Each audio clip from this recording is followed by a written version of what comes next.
Let's discuss about the declarative rules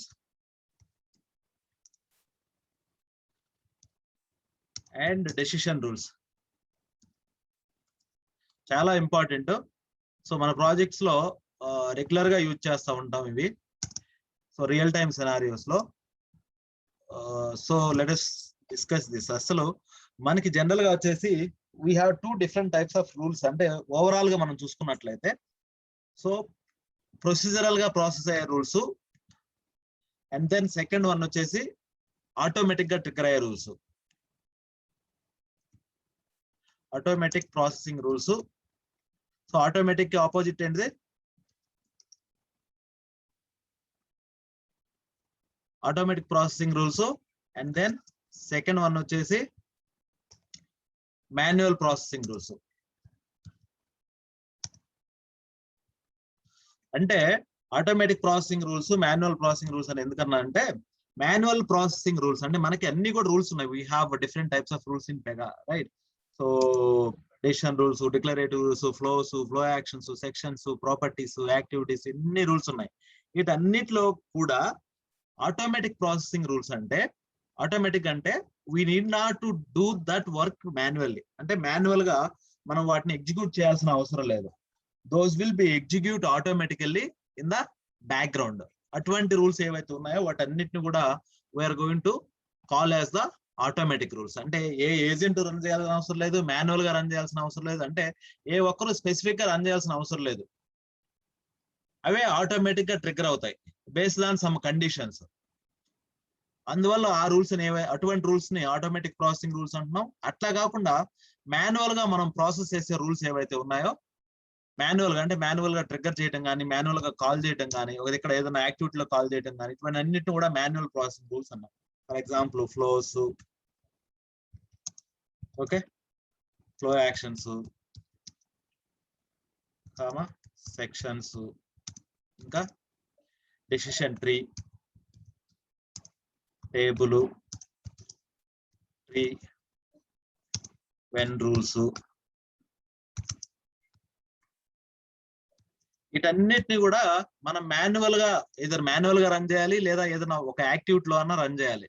otherwise వీటికై ఇవి execute అవ్వవు. అట్లా కాకుండా మన మాన్యువల్ గా without any manual intervention there are some rules are going to be executed. We are going to call those as the declarative rules. Okay, ఇవన్నీ కూడా ఈ declarative rules అంటే ఆటోమేటిక్ గా ట్రిగ్గర్ అవుతాయి, ఎటువంటి మాన్యువల్ ఇంటర్వెన్షన్ లేకుండా. Manual processing వచ్చేసరికి remaining rules ఏవైతే డెసిషన్ ట్రీలు, decision table, flows, flow actions, ఇవన్నీ కూడా మాన్యువల్ ప్రాసెసింగ్ రూల్స్. అంటే ఎవరో ఒకరు ఎగ్జిక్యూట్ చేయాలి. ఇది ఒక one of the interview question. What is the difference between the decision rules and declarative rules అని చెప్పేసి ఒక క్వశ్చన్ అడుగుతారు. డెసిషన్ రూల్స్ అంటే ఏంటివి? Decision table, decision tree, decision map value, when rule and map value pair 5. అదేవిధంగా what are the declarative rules అంటే we have different types of declarative rules. వాటిలో first one వచ్చేసి డిక్లేర్ ఎక్స్ప్రెషన్, సెకండ్ వన్ వచ్చేసి declare constraint,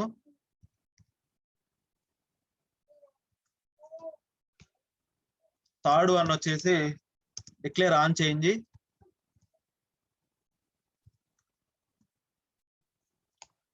fourth one వచ్చేసి declare trigger and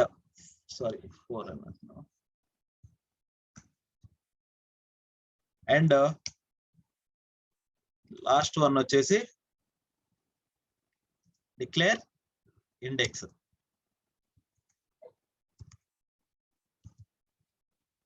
okay, ఇవన్నీ కూడా ఈ 5 rules ఏవైతే ఉన్నాయో ఈ 5 రూల్స్ కూడా we are going to call as the automatic processing rules. అంటే these are the rules will execute in the backend without having any manual intervention or any background jobs intervention. Okay, automatic గా trigger అయిపోతాయి. అవి ఎలా అవుతాయి ఏంటిది అనేది let's see. Okay, అయితే మనం రియల్ టైమ్ లోకి వచ్చేసరికి రెగ్యులర్ గా ఈ డిక్లేర్ ఎక్స్ప్రెషన్ ఒకటి వాడతామండి. ఓకే, అండ్ కన్స్ట్రైన్ రెగ్యులర్ అప్పుడప్పుడు వాడుతూ ఉంటాము. ఓకే, అండ్ డిక్లేర్ ఇండెక్స్ ఒకటి రెగ్యులర్ గా వాడుతూ ఉంటాం. ఇవి 3 మోస్ట్ ఇంపార్టెంట్ మీకు రియల్ టైమ్ ప్రాజెక్ట్స్ లోకి వెళ్ళేసరికి. Okay, but let us discuss all these 5. ఓకేనా? అదే విధంగా ఈ మాన్యువల్ ప్రాసెసింగ్ లోనే ఇంకోటి తీసుకున్నట్లే డెసిషన్ రూల్స్ అన్నాను. Decision rules. సో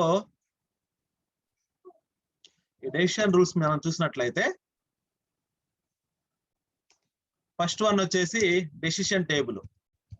మీరు ఆల్రెడీ ట్రైనింగ్ లో చేసే ఉంటారు. అండ్ దెన్ సెకండ్ వన్ వచ్చేసి decision tree.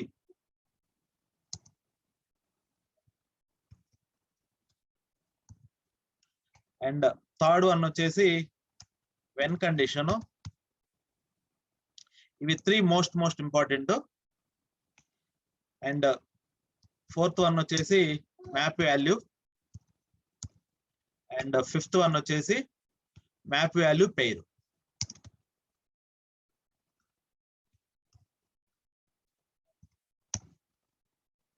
Okay,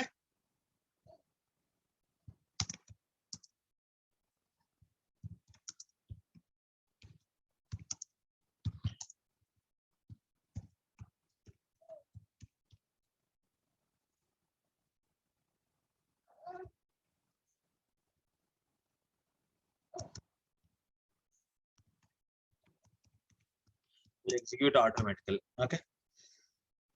Okay, so clear kada what are the declarative rules, what are the decision rules. So declarative rules ki decision rules ki difference చూసుకున్నాం. declarative rules వచ్చేసి background లో automatic గా execute అవుతాయి. Decision rules వచ్చేసి ఎవరో ఒకరు run అయించాలి లేదా ఎక్కడైనా కాల్ చేయాలి. So now let's go one by one. Declare expression rules ఎవరికైనా అర్థం అవ్వకపోతే అడగండి, చాలా ఇంపార్టెంట్ ఇవి. ఓకే, రెగ్యులర్ గా వాడుతూ ఉంటాం మన ప్రాజెక్ట్స్ లో. ఓకేనా? సో డిక్లేర్ ఎక్స్ప్రెషన్ అంటే ఏంటంటే ఇట్ సేస్ దాంట్లోనే ఉంది, which is going to evaluate one expression are it is going to B process some expressions. మన జనరల్ గా నార్మల్ గా ఎక్స్ప్రెషన్స్ ఏమున్నాయి మనకి మ్యాథమెటిక్స్ లో? ఎక్స్ప్రెషన్స్ ఏమున్నాయి? సమ్, డివైడెడ్ బై, మల్టిప్లై చేయటం, ఇవన్నీ ఏంటివి? Expressions. Executing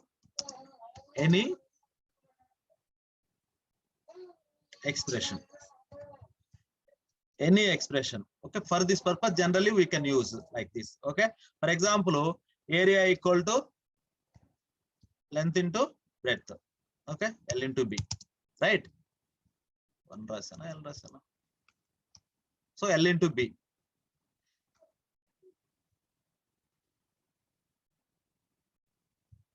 L into B, right? So ఇక్కడ ఏం జరుగుతుంది, ఏ వాల్యూ అనేది ఆటోమేటిక్ గా క్యాలిక్యులేట్ అవుతుంది. నువ్వు లెంత్ మారినా బ్రెడ్త్ మారినా ఏ వాల్యూ ఏం జరుగుతుంది ఇక్కడ? ఆటోమేటిక్ గా క్యాలిక్యులేట్ అవ్వాలి. కరెక్టా? ఆటోమేటిక్ మారిపోతుంటది కదా, మనం ఎక్కడ ఇది చేయబడలే. లెంత్ మార్చినా బ్రెడ్త్ మార్చినా ఏ వాల్యూ అనేది ఆటోమేటిక్ గా క్యాలిక్యులేట్ అవుతా ఉంటుంది. అట్లా కాకుండా ఏజ్ తీసుకోండి. ఏజ్ జనరల్ గా ఏజ్ తీసుకుంటే ఎట్లా వస్తుంది? ఏజ్ ఈక్వల్ టు మనం ఎట్లా పెట్టుకోవచ్చు? Date of birth minus current date. Okay, age వస్తుంది.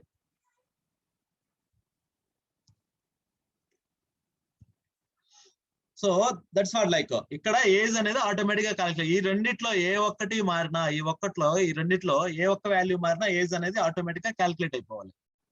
So that is actually we are doing some calculations here. Declare expression లో ఏం చేస్తున్నాం అంటే మనం సమ్ క్యాలిక్యులేషన్స్ చేస్తున్నాం by executing some expressions based on some mathematical scenarios we are doing all these calculations. Okay, అయితే ఇవి ఎలా చేద్దాము ఏంటిదంటే, ఇప్పుడు ఫర్ ఎగ్జాంపుల్ ఇప్పుడు మన అప్లికేషన్ లోకి ఒకసారి వెళ్తే,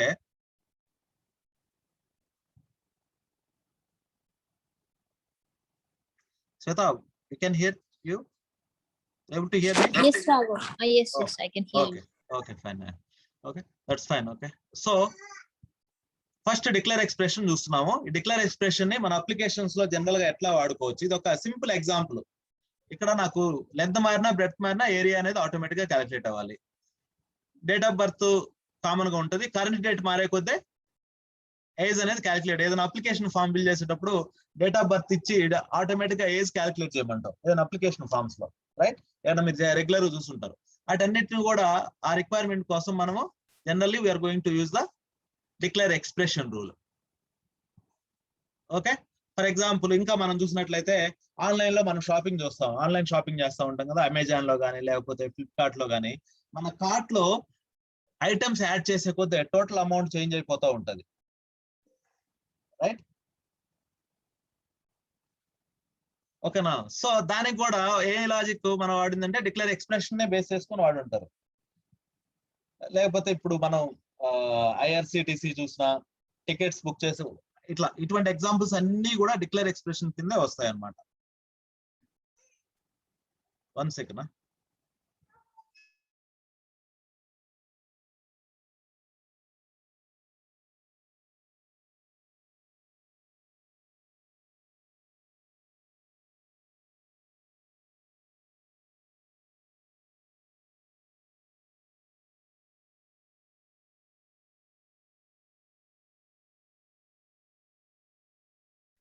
ఓకే, దట్స్ ఫైన్. అయితే ఇప్పుడు మన అప్లికేషన్ ప్రాస్పెక్టివ్ లో ఈ డిక్లేర్ ఎక్స్ప్రెషన్ ని మనం ఎలా యూజ్ చేయొచ్చు అంటే లెట్స్ సి. సో మన పోర్టల్ లో మన అప్లికేషన్ లో ఒక పని చేద్దాం. మనకి అప్లై లోన్ చేస్తా ఉన్నాం. సో లోన్ చేసేటప్పుడు మనకి screen let's see.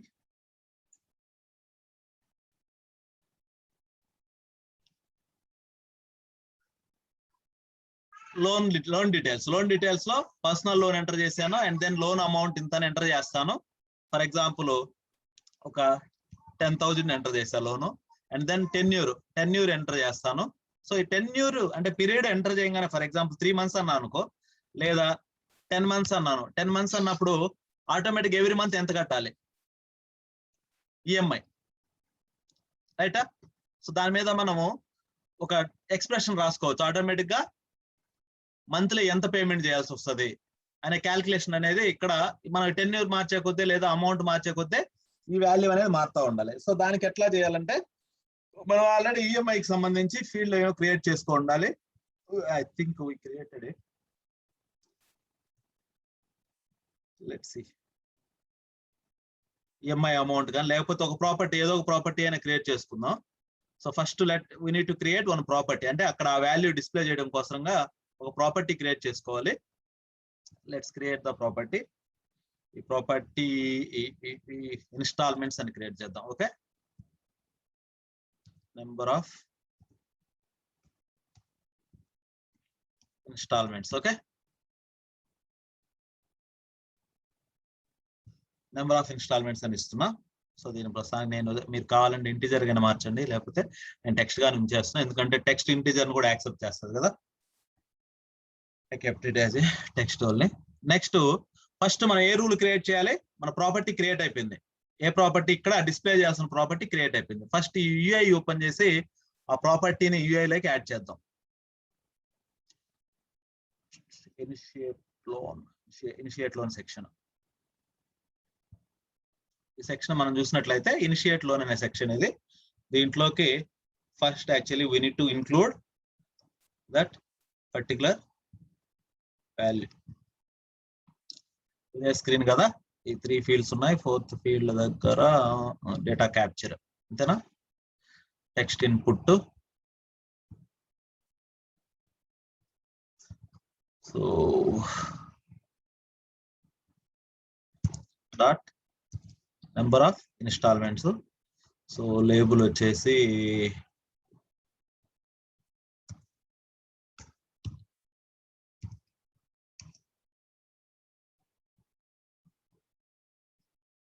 Number of installments కాదు, మనం అమౌంట్ కదా కట్టాల్సింది,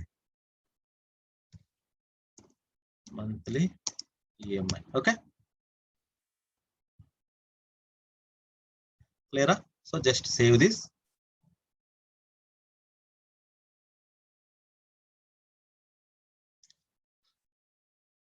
ఒకసారి స్క్రీన్ ఒకసారి రిఫ్రెష్ చేద్దాము.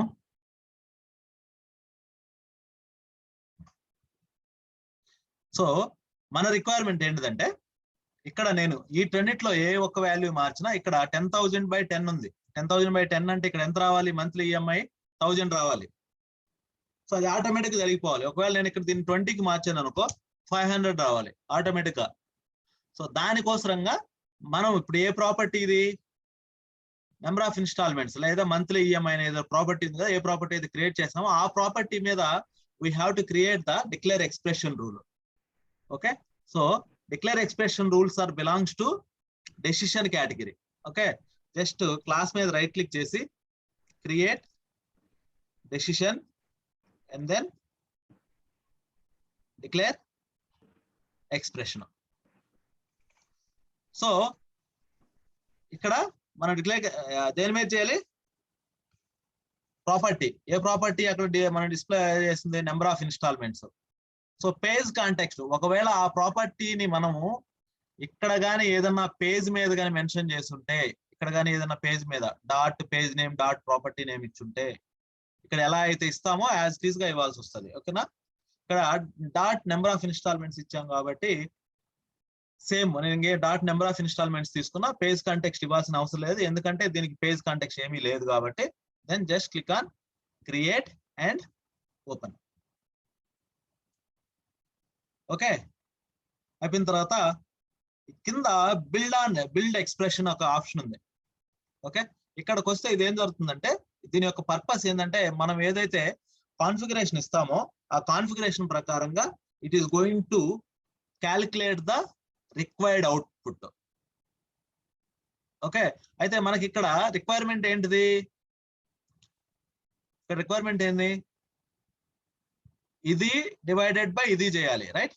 Loan amount divided by 10 euro, right? అప్పుడు ఆటోమేటిక్ గా మంత్లీ ఈఎంఐ ఎంత అనేది అమౌంట్ వస్తుంది. అదేనా మన ఎక్స్ప్రెషన్. సో దానికోసం ఎక్స్ప్రెషన్స్ మనం రాయాలి అంటే పెగాలోకి వచ్చేసరికి మనకి ఎక్స్ప్రెషన్ బిల్డర్ ఉంటుంది. ఈ సెట్టింగ్స్ ఐకాన్ చూడండి, దీనినే we are going to call as the expression builder. దీని మీద క్లిక్ చేస్తే it will provide some out of the box functions. ఇక్కడే ఫంక్షన్స్ అంటారు. ఇట్లా మెయిన్ ఫంక్షన్స్ మీకు కొన్ని ఏవైతే ఇట్లా ఈ స్మాల్ ప్లేసెస్ ఎక్కడైతే క్యాలిక్యులేషన్స్ ఇటువంటివో అక్కడ మాత్రం అవసరం, బట్ ఒకసారి చూసుకోండి. సో ఇప్పుడు నేను ఒక 2-3 చెప్తాను మెయిన్ ఇంపార్టెంట్వి. సో రిమైనింగ్ మీరు ఒకసారి ప్రాక్టీస్ చేస్తే వస్తాయి. ఓకే, ఫస్ట్ ఈ బ్రౌజర్ లోకి వెళ్తే ఇప్పుడు ఏం కనిపించట్లేదు ఓకే మనకి. సో బ్రౌజర్ మీద క్లిక్ చేస్తే it is showing the functions. So ఈ ఫంక్షన్స్ మీద క్లిక్ చేయండి. ఫంక్షన్ మీద క్లిక్ చేస్తే మన ఫంక్షన్ ఏం జరగాలి, డివైడ్ కదా. సో మీరు చూసుకుంటా వచ్చినట్లయితే ఆ డివైడ్ అనేది దేనికి సంబంధించి, మ్యాథమెటిక్సే కదా. సో మ్యాథమెటిక్స్ లోకి వెళ్తే divide, you can see the divide option, right?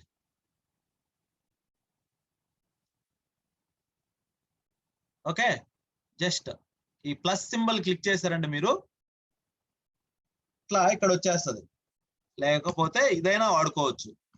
మీరు ఇది రాసుకునేటప్పుడే ఇక్కడ ఎక్స్ప్రెషన్ ఒక సిగ్నేచర్ వస్తుంది చూడండి, ఆ సిగ్నేచర్ ఒకసారి చూసుకోవాలి. ఓకేనా, సో ఇదైనా రాసుకోవచ్చు. డివైడ్ ఫస్ట్ ఈ ప్రాపర్టీ వాల్యూ, ఈ ప్రాపర్టీ ఏంటిది, ఇక్కడ ఏ ప్రాపర్టీ అయితే ఉందో ఇక్కడ కాదు కదా, దీన్ని వేరే క్లాస్ లో ఇవ్వాలి, లోన్ డీటెయిల్స్ క్లాస్ లో ఇవ్వాలి. అది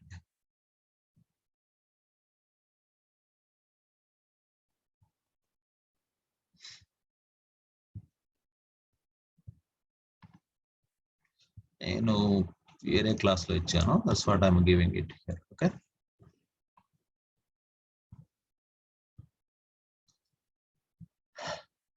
ఓకే, సో దీని ప్రాపర్టీ ఏంటిది, loan amount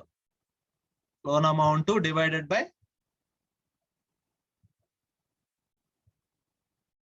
10 euro. Okay, so just simple. Okay, ఇక్కడికి వచ్చేసి మీరు డాట్ కొట్టి డౌన్ యారో కొట్టారంటే దాంట్లో ఉండే ప్రాపర్టీస్ అన్ని వచ్చేస్తాయి. లోన్ అమౌంట్ కామా డాట్ కొట్టి ఇంకోటి అండి 10 euro కామా ఇక్కడ ప్రస్తుతానికి 3 ఇవ్వండి, చెప్తాను దానికి 3 ఎందుకు ఇస్తున్నాం అనేది. ఓకే, ఒకసారి ఈ ఫంక్షన్ బిల్డ్ అయింది. ఇప్పుడు దిస్ ఇస్ వన్ ఫంక్షన్, దీన్ని మనం టెస్ట్ చేయాలనుకుంటున్నాం. ఇక్కడే టెస్ట్ చేసుకోవాలి. ఫస్ట్ మనం ఎప్పుడైతే దీన్ని అప్లై చేసే ముందు టెస్ట్ మీద క్లిక్ చేస్తే it is asking for some input parameters. So నేను లోన్ అమౌంట్ 100 ఇస్తున్నా, 10 euro వచ్చేసి 3 ఇస్తున్నా. ఒకసారి టెస్ట్ క్లిక్ చేయండి. క్యాల్కులేషన్ జరిగిందా? జరగలేదు. జరిగింది. ఇదిగో చూడండి 33.333 వచ్చింది. అట్లా కాకుండా 99 ఇస్తున్నా. 33 పాయింట్. ఏడా నేను ఇక్కడ 3 ఎందుకు ఇచ్చాను అర్థమైందా? డాట్ తర్వాత అంటే స్ట్రింగ్ 3 zeros వస్తున్నాయి. ఎందుకు వస్తున్నాయని నేను ఇక్కడ 3 ఇచ్చా కాబట్టి వచ్చింది. ఒకవేళ నేను ఇది 0 ఇచ్చాను అనుకో జస్ట్ 33 వస్తుంది మనకి.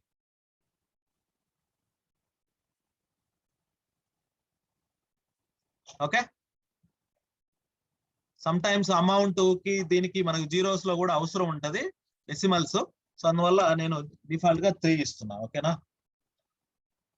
సో ఇప్పుడు మన ఫంక్షన్ వర్క్ అవుతుంది. ఓకే, మన ఎక్స్ప్రెషన్ వర్క్ అవుతుంది. కరెక్టా? So then we can click on submit. Fine, అయిపోయింది. దీన్ని జస్ట్ సేవ్ చేయండి. సేవ్ చేసి అయిపోయింది. దీన్ని మనం ఎక్కడ కాల్ చేయాల్సిన అవసరం లేదు. We need not to call it anywhere. ఓకేనా? ఈ రెండిట్లో మనం ఇక్కడ ఏదైతే ఇప్పుడు ఇచ్చామో ఎక్స్ప్రెషన్ లో, ఇక్కడ ఎక్స్ప్రెషన్ లో ఈ లోన్ అమౌంట్ కానీ టెన్యూర్ అమౌంట్ కానీ లోన్ అమౌంట్ కానీ టెన్యూర్ కానీ ఈ రెండిట్లో ఏ ఒక్క వాల్యూ మారినా ఆటోమేటిక్ గా దీని యొక్క వాల్యూ ఆటోమేటిక్ గా క్యాలిక్యులేట్ అయిపోద్ది. నెంబర్ ఆఫ్ ఇన్స్టాల్మెంట్స్ అంటే ఎంత అమౌంట్ పే చేయాలి ఏందనేది ఆటోమేటిక్ గా క్యాలిక్యులేట్ అయిపోతుంది. మనం ఎక్కడ కాల్ చేయాల్సిన అవసరం లేదు. దీన్ని ఈ ఎక్స్ప్రెషన్ ని ఒకటే గుర్తుపెట్టుకోండి, డిక్లరేటివ్ రూల్స్ ని మనం ఎక్కడా కూడా కాల్ చేయాల్సిన అవసరం లేదు. వాటికే అవే బ్యాక్ ఎండ్ లో ట్రిగ్గర్ అయిపోయి ఎగ్జిక్యూషన్ జరుగుతుంది. Okay, that is the beauty of the declarative rules. Okay fine, ఇప్పుడు ఇది అయిపోయింది కదా. సో సెక్షన్ లో ఇది ఇంక్లూడ్ చేసేసా. Just save this and then ఇక్కడికి వచ్చేసి దీన్ని కూడా ఒకసారి సేవ్ చేయండి. ఇందాక అది తీసేసా కదా. ఇప్పుడు ఒకసారి ఇది ఒకసారి రన్ చేద్దాం.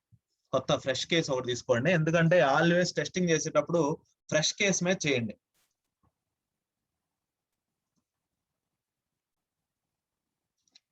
చూడండి, మంత్లీ ఈఎంఐ ఎంత వచ్చింది? 0 వచ్చింది. నేను ఒకవేళ దీన్ని 10కి మారుస్తున్నా.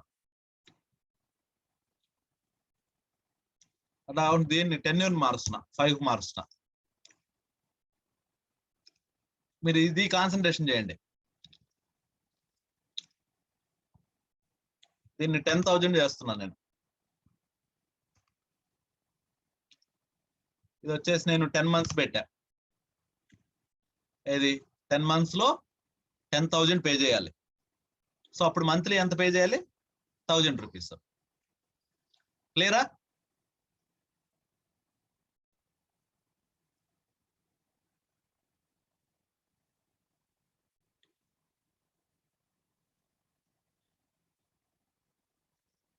Very good. That is the declare expression. Whenever the input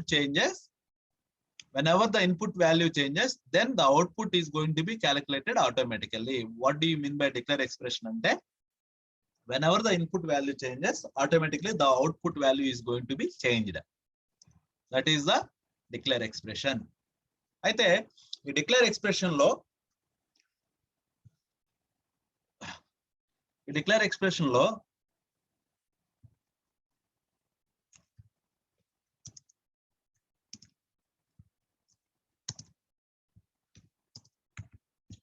okay, మనం మెయిన్ గా ఇక్కడ 2 సినారియోస్ ఉన్నాయి. Forward chaining and backward chaining. Most important this one for the interview prospect లో.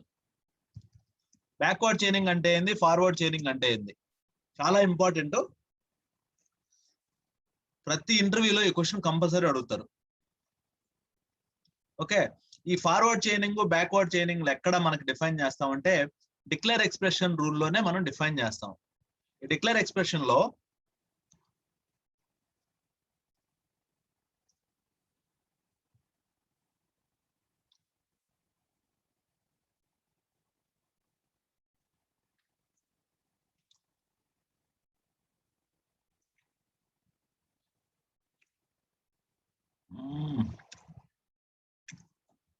తీసేసాడా? I need to see that option. General ఏంటంటే మనకి change tracking అని చెప్పేసి ఒక ట్యాబ్ ఉండేది. ఓకే, ఈ ఫీచర్ నేను దీంట్లో 8.4 లో చూడలేదు. డిక్లేర్ ఎక్స్ప్రెషన్ లోనే రూల్ లోనే చేంజ్ ట్రాకింగ్ అని చెప్పేసి ఒక ఆప్షన్ ఉండేది, ఒక ట్యాబ్ ఇట్లాగే. ఆ ట్యాబ్ లోపల ఫార్వర్డ్ చైనింగ్ బ్యాక్వర్డ్ చైనింగ్ అని చెప్పేసి ఆప్షన్స్ ఉండేవి. అయితే ఫార్వర్డ్ చైనింగ్ కి బ్యాక్వర్డ్ చైనింగ్ డిఫరెన్స్ ఏంటిదంటే, whenever input changes, automatically output is going to be calculated in the forward chaining. So దానికి అర్థం ఏంటిది, మనకు అవసరం ఉన్నా లేకపోయినా, అవుట్పుట్ వాల్యూతో అవసరం ఉన్నా లేకపోయినా, ఇన్పుట్ ఎప్పుడు మారినా అవుట్పుట్ క్యాలిక్యులేట్ అవుతా ఉంది in forward chaining. So calculate అయ్యి ఆ వాల్యూ ఎక్కడ పెడుతున్నారు, క్లిప్ బోర్డ్ మీద పెడుతున్నారు. సో క్లిప్ బోర్డ్ మీద వల్ల ఆ ప్రాపర్టీ వాల్యూ మనకు అవసరం లేదు, still it is we are calculating that if you use the forward chaining. So what is happening, clipboard మీద మెమరీ అనేది కొంచెము ఆక్యుపై చేసినట్టే కదా ఆ ప్రాపర్టీ వాల్యూ. అది ఫార్వర్డ్ చైనింగ్ లో జరుగుతుంది. బ్యాక్వర్డ్ చైనింగ్ లో ఏం జరుగుతుంది అంటే, whenever we requested that particular property, అంటే మనం ఎప్పుడైతే దాన్ని రిక్వెస్ట్ చేస్తామో అప్పుడు మాత్రమే ఆ పర్టికులర్ ప్రాపర్టీ వాల్యూ క్యాలిక్యులేట్ అయ్యి అది క్లిప్ బోర్డ్ మీదకి వస్తుంది. So which is the best one when comparing with forward and backward chainings?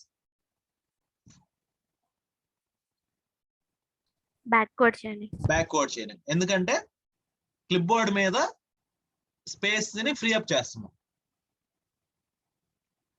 ఓకేనా? So forward chaining and backward chaining, that is the concept. Okay, so are we good with declare expression? Same అండి, ఇంకా మీరు ఏ calculations ఇచ్చినా ఏం చేసినా సరే same ఇదే విధంగా క్యాలిక్యులేషన్ చేసుకుంటా వెళ్తారు. ఒక ప్రాపర్టీని, ఆ ప్రాపర్టీ మీద ఒక ఎక్స్ప్రెషన్ రాసుకుంటారు, దాంట్లో ఇన్పుట్ వాల్యూస్ ఇస్తారు. ఆ ఇన్పుట్ వాల్యూ మారినప్పుడు ఆటోమేటిక్ గా అవుట్పుట్ వాల్యూ చేంజ్ అవుతుంది. Clear? That is about the declare expression. I'll be moving on to the declare constraints.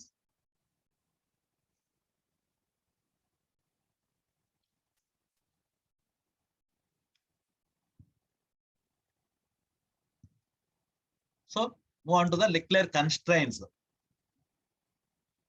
So declare constraint ante endante, generally if you want to find out or if you want to set or if you want to check the boundaries of a particular property,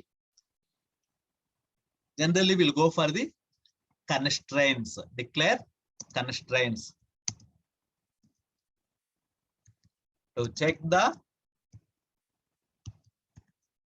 boundaries of the field. Okay, ఏదైనా ఒక property తీసుకున్నప్పుడు ఆ property యొక్క boundaries check చేయడం. For example మన requirement చూసాం అనుకో, mobile number ఎన్ని డిజిట్స్ ఉండాలి మనకి, మన కంట్రీలో 10 డిజిట్స్ ఉండాలి compulsory, otherwise it's not a valid mobile number. Correct? అంటే ఆ మొబైల్ నెంబర్ అనే ఫీల్డ్ కి ఏం చేస్తున్నాం మనం, బౌండరీ సెట్ చేస్తున్నాం. It should not be greater than 10, it should not be less than 10. Correct? That is one boundary.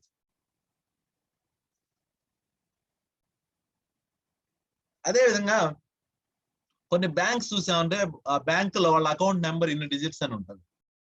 కరెక్టా? So ఆడ కూడా మనం యూజర్ అప్లికేషన్ ఫామ్ ఫిల్ చేసేటప్పుడు కంపల్సరీగా అన్ని డిజిట్స్ ఎంటర్ చేయాలి, లేకపోతే this is not a valid account number, this is not a valid mobile number అని చెప్పేసి మెసేజెస్ మనం డిస్ప్లే చేయొచ్చు. లేదా అదొక పార్ట్. బౌండరీస్ అన్నాం కదా, ఏదైనా ఒక property value it should not be greater than 90, it should not be less than 80. అంటే the value should be in between 80 and 90. 80 and 90 మధ్యలో ఏ వాల్యూ అయినా ఎంటర్ చేయొచ్చు. అర్థమవుతుందా?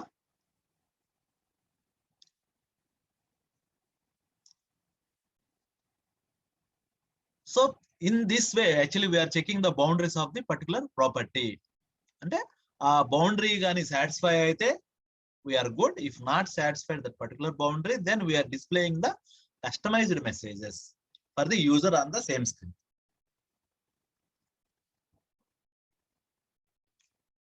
ఓకేనా? సో ఇది ఎలా చేస్తాము ఏంటిదంటే, ఇప్పుడు మన అప్లికేషన్ లోకి వెళ్తే ఇక్కడ కాంటాక్ట్ నెంబర్ ఉందా, అకౌంట్ నెంబర్ కాంటాక్ట్ నెంబర్ పెట్టుకుందాము. సో కాంటాక్ట్ నెంబర్ కి మన రిక్వైర్మెంట్ ఏంటిదా అంటే కంపల్సరీ 10 డిజిట్స్ ఎంటర్ చేయాలి. ఒకవేళ 10 డిజిట్స్ కానీ ఎంటర్ చేయకపోతే మనం మెసేజ్ చూపించాలి, this is not a valid message, valid mobile number, please enter 10 digit mobile number అని చెప్పేసి ఒక కస్టమ్ మెసేజ్ ఇక్కడ కానీ చూపించాలి. So that's what we're doing here, we're checking the boundaries of the particular contact number. Okay, so దానికోసం ఏం చేయాలంటే మనం ఒక declare what rule that one declare constraints create చేయాలి. Okay, declare constraints are belongs to which category?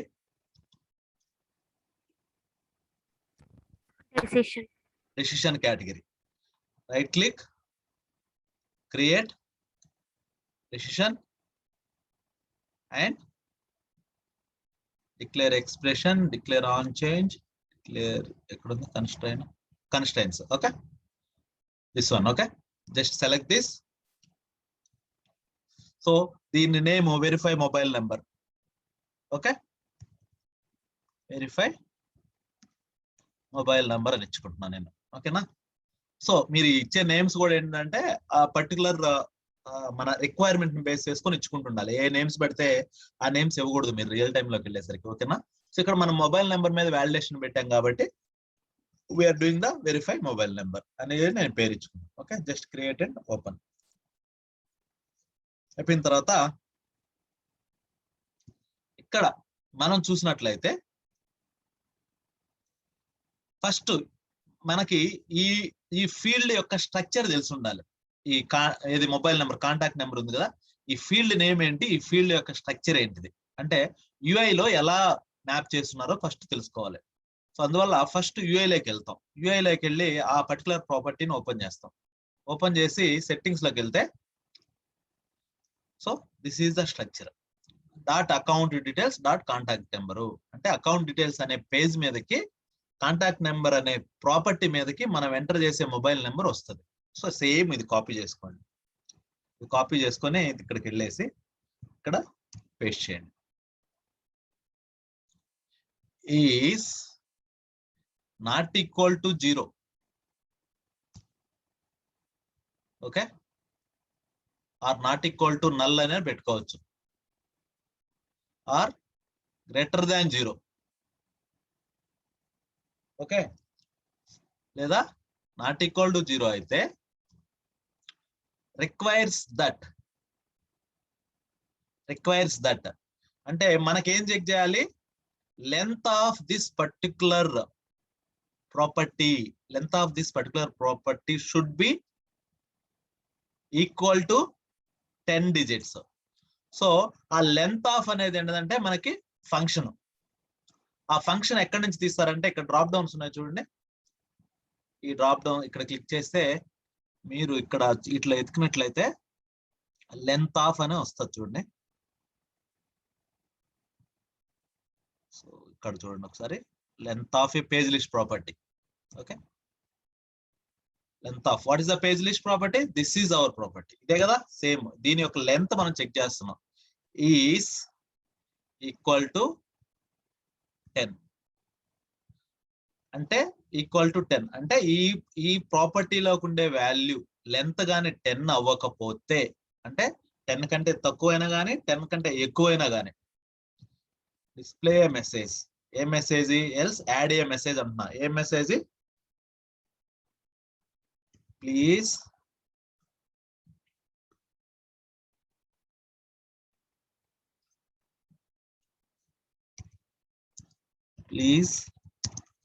enter a valid 10-digit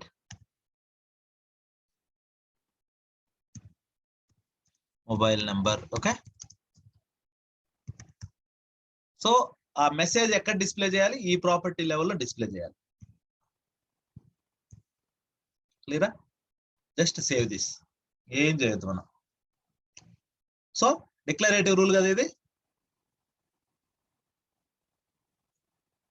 do we need to call it anywhere? No, right? మనం ఎక్కడ call చేయాల్సిన పని లేదు.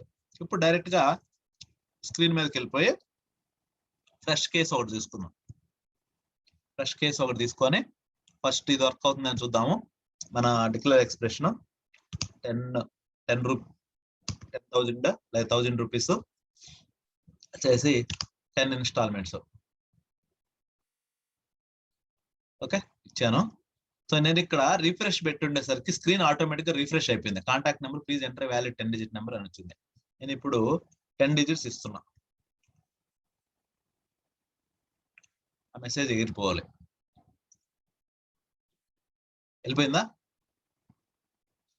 లేదు, నేను 8 ఇస్తున్నా. ఆ మెసేజ్ రావాలి. క్లియరా? నేను 11 ఇస్తున్నా. మళ్ళీ ఆ మెసేజ్ రావాలి, సేమ్ మెసేజ్. మళ్ళీ 10 ఇస్తా, మెసేజ్ పోవాలి. క్లియరా?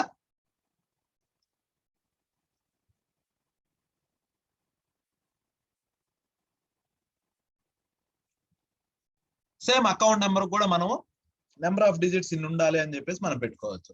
Okay, any questions?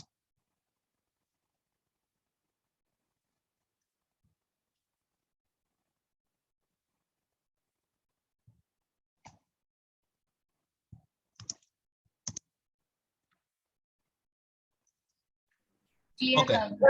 Okay, if you don't have anything, okay, then let's move on to the on chain.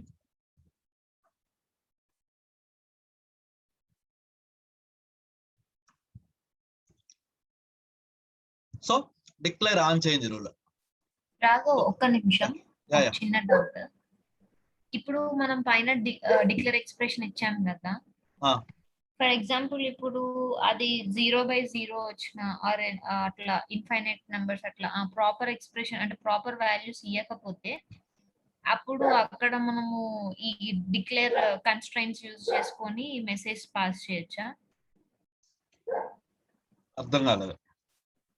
ఇప్పుడు ఇట్లా వచ్చింది కదా, ఇప్పుడు ఇక్కడ మనము డిక్లేర్ కన్స్ట్రైన్స్ యూజ్ చేసుకొని మెసేజ్ పెడతాము అక్కడ, అంటే ప్లీజ్ ఎంటర్ వ్యాలిడ్ నెంబర్ అని. సి, ఇది ఎక్స్ప్రెషన్, ఇది కన్స్ట్రైన్. అంటే ఈ ప్రాపర్టీ మీద రాసుకోవాలి మనం. అప్పుడు ఈ ప్రాపర్టీ మీద డిక్లేర్ కన్స్ట్రైన్ రాస్తాం. ఏమని?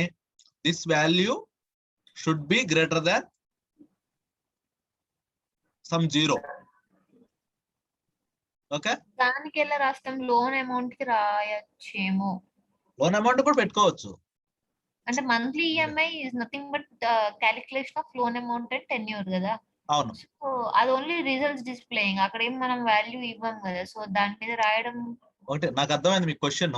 యాక్చువల్లీ ఇవన్నీ కూడా exceptional scenarios. We need to handle exceptions. User ని 0 ఎంటర్ చేయకుండా చూడటం. ఓకే, లోన్ అమౌంట్ లో సారీ ఎక్సెప్షన్ త్రో చేసింది కదా. అవునవును, యూజర్ ని ఇక్కడ 0 ఎంటర్ చేయకూడదు. If user enter 0, please enter the greater than 0. Please enter a valid number. ఇప్పుడు వీటిని ఎలా హ్యాండిల్ చేసుకోవాలి అంటే ఇప్పుడు యూజర్ కి ఎలా చెప్పాలి ఇప్పుడు ఇలాంటి ఎక్సెప్షన్స్ వచ్చినప్పుడు? సేమ్ ఇప్పుడు మనం డిక్లేర్ కన్స్ట్రైన్ రాసే కదా. ఓకే, అది లోన్ అమౌంట్ దగ్గర రాయాలి. లోన్ అమౌంట్ మీద రాసుకోవచ్చు, టెన్యూర్ మీద. టెన్యూర్ 0 ఉండకూడదు. ఓకే, టెన్యూర్ 0 ఉండకూడదు కదా. టెన్యూర్ 0 ఉండొద్దు, లోన్ అమౌంట్ 2 0 ఉండకూడదు. 2 0 ఉండొద్దు. ఓకే, అన్నిటికి ఒకవేళ లోన్ అమౌంట్ కానీ 0 ఎంటర్ చేసాడు అనుకో, please don't enter the loan amount 0, please enter some greater than 0 value. Okay, లేదా కొంతమంది ఏంటంటే మినిమం లోన్ అమౌంట్ 1000 పెట్టుకుంటాడు. Please enter the loan amount greater దాన్ 1000. అదే విధంగా టెన్యూర్ లో కూడా ఇన్ని మంత్స్ కంటే తక్కువ మనం పెట్టుకోవచ్చు. అది మనం ఇక్కడ ఎట్లయితే రాసాం సేమ్. ఓకే, క్లియరా? కావాలంటే ఇక్కడ ఒకటి రాసుకోవచ్చు. ఏముంది, ఒకటి రాస్తా ఉండదు. సో లోన్ అమౌంట్ మీద రాద్దామా? సేమ్ ఒక డిక్లేర్ ఎక్స్ప్రెషన్ రాద్దాము. సారీ, ఒక constraint rule. create decision and then constraint. So a property is dot loan amount, right? Loan amount. Sorry. Valid loan amount. Okay. First rule name create chesna. So ikkada dot loan amount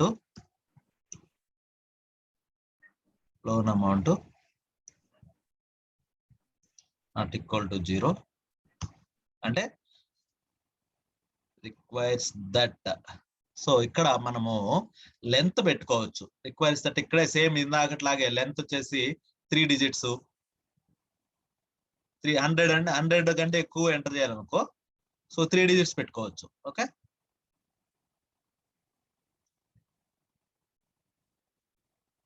so ఇటన్నిట్లో మనము ఇప్పుడు ఇట్లా ఈ functionalities అన్ని ఒకసారి చూడండి మీరు.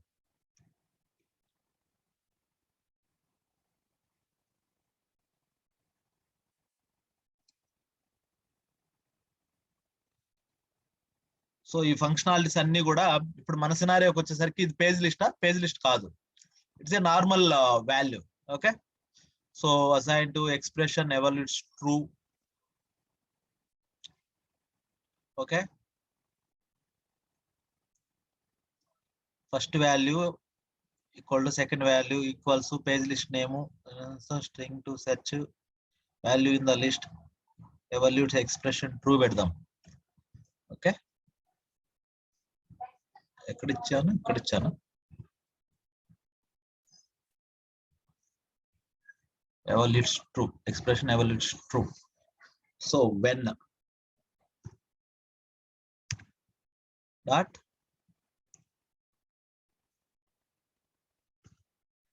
Loan amount equal to not equal to 0 requires that ఇక్కడికి వచ్చేసరికి మనకి ఏం జరగాలి, set the message not equal to 0 అయితే value not lil all any of the compare created length of the page list property కిందకి వచ్చేసింది.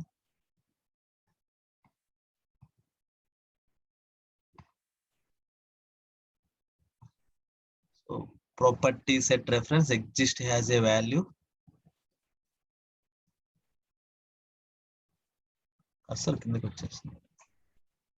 Return value second date time is to length compare symbolic ఇట్లా ఏదో ఒకటి set అవుతుంది. Value use not in the list, value is in the list, property list string to search property reference has a value, page list name contains the page, first value relation requires that dot. Okay, ఇది loan amount not equal to 0 అయితే okay greater than 100 else please enter loan amount greater than 100. ఎక్కడికి రావాలి, దీని మీదకి రావాలి.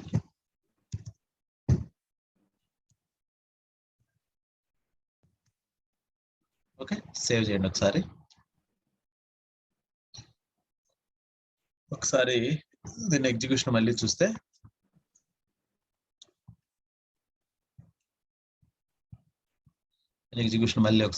మనం fresh case create చేస్తున్నా.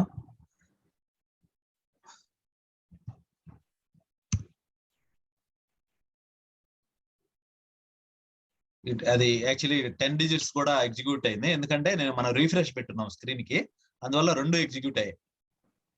ఓకేనా, సో ఇక్కడ లోన్ అమౌంట్ చూసావా, please enter loan amount greater than 100. నేను 600 ఇస్తాను. మెసేజ్ ఎగిరిపోయింది. ఓకేనా Shweta? Okay okay okay Raghav. So that is about the constraints. Okay. Next, on change. ఈ ఆన్ చేంజ్ ఏంటిదా అంటే డిక్లేర్ ఆన్ చేంజ్. సో ఏదైనా ఒక ప్రాపర్టీ వాల్యూ చేంజ్ చేస్తే, ఏదైనా ఒక ప్రాపర్టీ వాల్యూ మార్చాము అనుకో, we need to trigger any activity, otherwise we need to perform some action.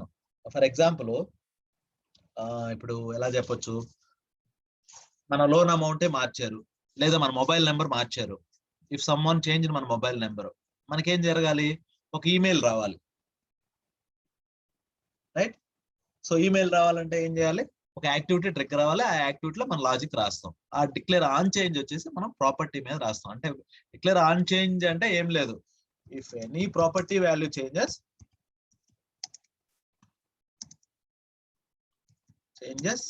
it will executes the activity. Okay, ఈ యాక్టివిటీలో మనం ఏ లాజిక్ అయితే రాస్తామో ఆ లాజిక్ ఎగ్జిక్యూట్ అవుతుంది. ఆ లాజిక్ రకరకాలుగా ఉండొచ్చు, డిఫరెంట్ గా మనం పెట్టుకోవచ్చు. ఓకే, ఈమెయిల్స్ పంపించమనొచ్చు, లేకపోతే జస్ట్ ఒక లాగ్ మెసేజ్ పెట్టమనవచ్చు, లేదా ఏదైనా కేసు ఓపెన్ చేసి అది అప్డేట్ చేయమనొచ్చు. రకరకాలుగా యూ కెన్ రైట్. అది ఎట్లా రాస్తారంటే సేమ్ ఈ డిక్లేర్ ఆన్ చేంజ్ కూడా ఏంటంటే which is related to the decision category.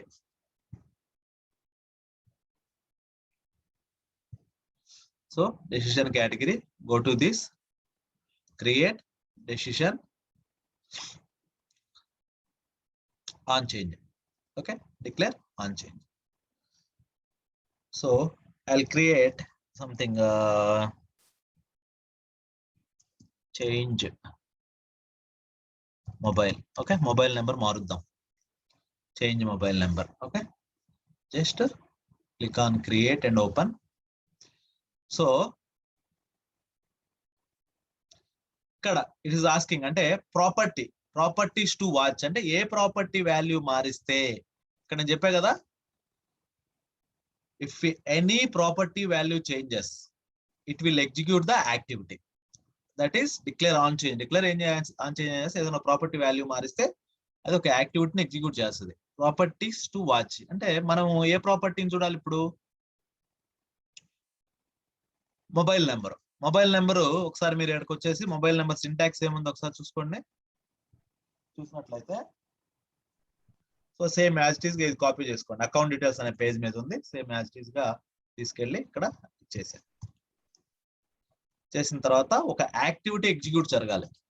So A activity execute జరగాలి అంటే ఒక స్టాండర్డ్ గా మనం ఒక ఈమెయిల్ యాక్టివిటీ క్రియేట్ చేసుకున్నాం కదా, ఆ ఈమెయిల్ యాక్టివిటీ ఇస్తున్నా, సెండ్ శాంపుల్ ఈమెయిల్ అని. ఓకేనా, send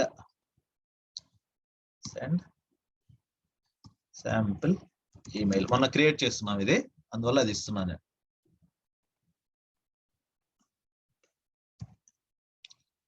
send sample email. Okay, అదేం చేస్తుంది అంటే ఈమెయిల్ ని సెండ్ చేస్తుంది. ఎప్పుడైతే దీని యొక్క నేమ్ మారుస్తామో, ఇక్కడ చూడండి, ఓకే నేను ఎర్రర్ గురించి చెప్తాను. సో ఎప్పుడైతే దీని యొక్క వాల్యూ మారుస్తామో ఆ వాల్యూ మార్చినప్పుడు ఆటోమేటిక్ గా ఈమెయిల్ అనేది వెళ్తుంది, సెండ్ శాంపుల్ ఈమెయిల్ అంటున్నా. సో దీంట్లోనే సో ఆ ఎర్రర్ ఏంటిదా అంటే డిక్లేర్ ఆన్ చేంజ్ మనం వాడేది ఏం రూలు? డిక్లేర్ ఆన్ చేంజ్ వాడేటప్పుడు ఆ పర్టికులర్ మనం ఏ యాక్టివిటీని అయితే కాల్ చేస్తున్నామో ఆ యాక్టివిటీ టైప్ వచ్చేసి ఆన్ చేంజ్ అయి ఉండాలి. అంటే ఈ యాక్టివిటీ ఓపెన్ చేసి సెక్యూరిటీ ట్యాబ్ లోకి వెళ్ళి యాక్టివిటీ టైప్ ని ఆన్ చేంజ్ కు మారిస్తే సరిపోతుంది. Okay, that is the error. Okay, just save. క్లియరా?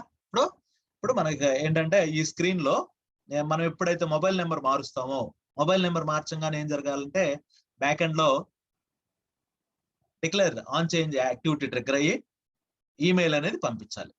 క్లియరా? That is the requirement. So దీన్ని ఒక ట్రేసర్ ఆన్ చేసి చూపిస్తాను నేను. సో సెండ్ శాంపుల్ ఈమెయిల్ కదా, దీనికి ఒక యాక్టివిటీ జస్ట్ ట్రిగ్గర్ ట్రేస్ చేస్తున్నా యాక్టివిటీని. అదేవిధంగా ఈమెయిల్ కూడా చూపిస్తాను ఎట్లా వెళ్తుంది అనేది. ఒక ఫ్రెష్ కేసు ఒకటి తీసుకుందాము. apply loan.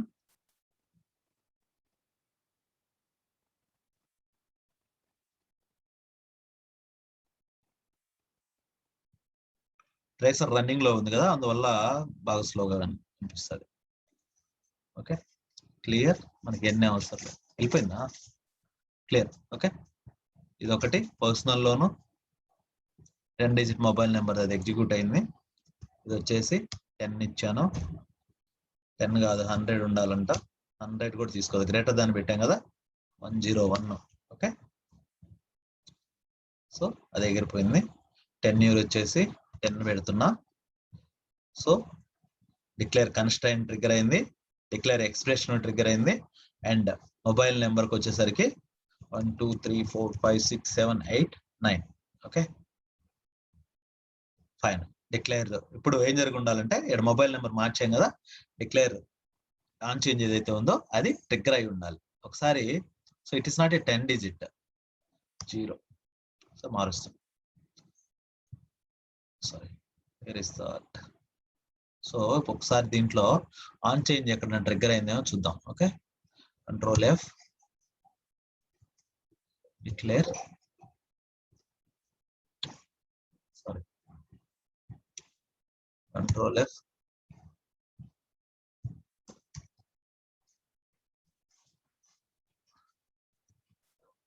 On change. మన యాక్టివిటీ పేరు కదా, ఏంది ఆ యాక్టివిటీ మనకు వస్తుంది? సెండ్ యాక్టివిటీ కదా మనం ట్రిగ్గర్ చేసింది. What is the activity name? Send sample email. So ఇదంతా ఎందుకు, మెయిల్ వచ్చిందో లేదో ఒకసారి చూద్దాం. మెయిల్ బాక్స్ లోకి వెళ్తే ఇగో చూడండి, అది 3 టైమ్స్ ట్రిగ్గర్ అయింది. మనం 3 సార్లు మార్చాం. A new case is created, ఇది వస్తా ఉంది. మంత్లీ ఈఎంఐ మొత్తం వచ్చేసింది. ఇది యాడ్ నుంచి వచ్చిందంటే మొన్న ఈమెయిల్లో నోటిఫికేషన్ మనం ఇది ఇచ్చున్నాము. ఒకసారి సబ్జెక్ట్ మార్చి ఇంకోసారి ట్రిగ్గర్ చేద్దాము, మీకు అర్థమవుతుంది. ఇది యాక్టివిటీ. యాక్టివిటీలో మెసేజ్ ఇక్కడి నుంచి వస్తుంది.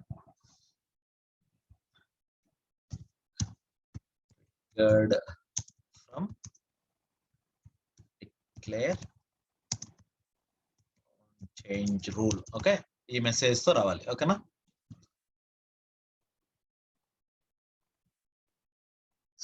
Cool. Now I'm going to change the mobile number. Okay.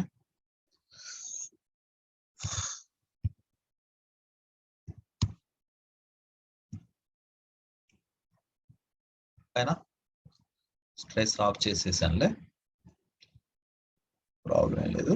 Just clearing this. Okay. Now let us go and see the mailbox. So triggered from the declare on change rules. చూసారా?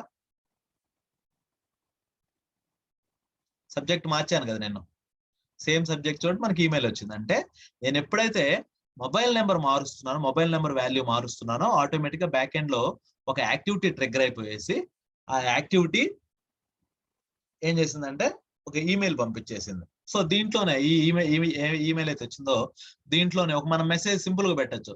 Dear user, your account mobile number is changed, please verify that if you did not done that. నువ్వు మార్చేవా లేదా, ఇట్లాంటి మనకి ఏ custom message కావాలంటే ఆ customized message మనం పెట్టుకోవచ్చు. క్లియరా? సేమ్ దీంట్లోనే జనరల్ గా ఇంకొకటి, this is for you Shweta.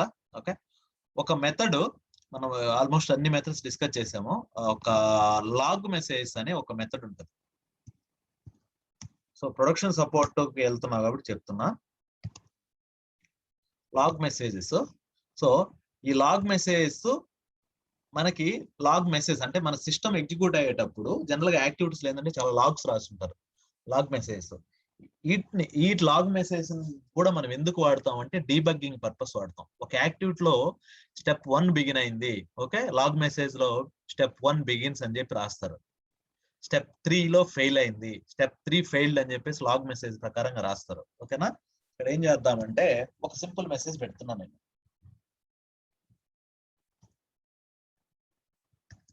starting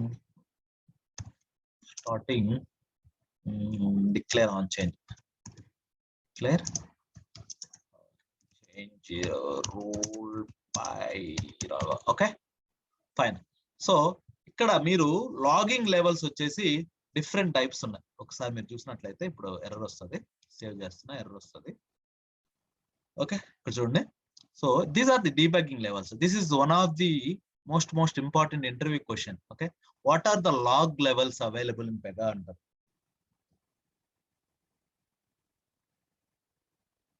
What are the logging levels? We have debug, info, warn, error and info force. ఈ 5 types వచ్చేసి మనకి లాగ్ లెవెల్స్ అన్నమాట. లాగింగ్ లెవెల్స్ అంటారు. ఓకే, ఇవి జనరల్ గా కొంతమంది క్వశ్చన్ ఏం చేస్తారంటే ఈ లాగింగ్ లెవెల్స్ ఈ 5 ఉంటాయా లేకపోతే మనం మార్చుకోవచ్చు అంటే మార్చుకోవచ్చు. ఎక్కడ మార్చాలంటే సర్వర్ లెవెల్లో మార్చాలి. మన కాన్ఫిగరేషన్ ఫైల్ ఉంటుంది. మీరు టామ్ క్యాట్ లో ఫోల్డర్ లకు కానీ వెళ్ళి చూస్తే మరి మీరు ఇన్స్టాల్ చేసుకున్నారు కదా, you can see it from there. Okay, so అంటే ఈ ఒక్కోటి డీబగ్గింగ్ అంటే ఆ మెసేజ్ డీబగ్గింగ్ మెసేజ్ వాడతాం. ఇన్ఫో అంటే మనం ఇక్కడ రాసే మెసేజ్ యొక్క ప్రియారిటీని పట్టుకొని we are going to define the logging level. So ఇప్పుడు ఒకవేళ జస్ట్ ఇది ఒక ఇన్ఫర్మేషన్ మెసేజే కదా, this is just information message. So just నేనే ఇన్ఫో అని పెట్టుకుంటాను. సో ఇన్ఫో అని పెట్టుకోవడం వల్ల ఏం జరుగుతుందంటే జనరల్ గా ఇన్ఫో అని పెట్టడం వల్ల అవి లాగ్ ఫైల్స్ లోకి ఎంట్రీ జరగదు. ఒకవేళ ఎర్రర్ అని పెడితే జరుగుతుంది. నేను దీన్ని ఎర్రర్ అని పెడుతున్నా. జస్ట్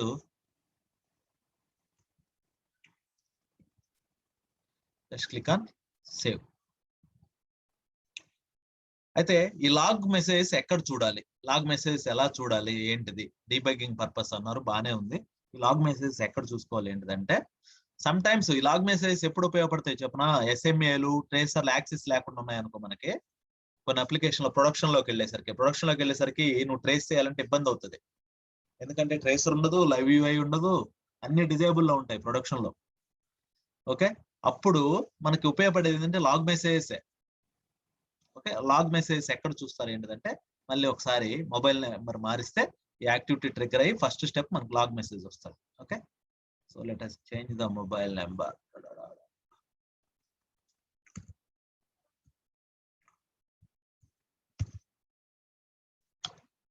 ఓకే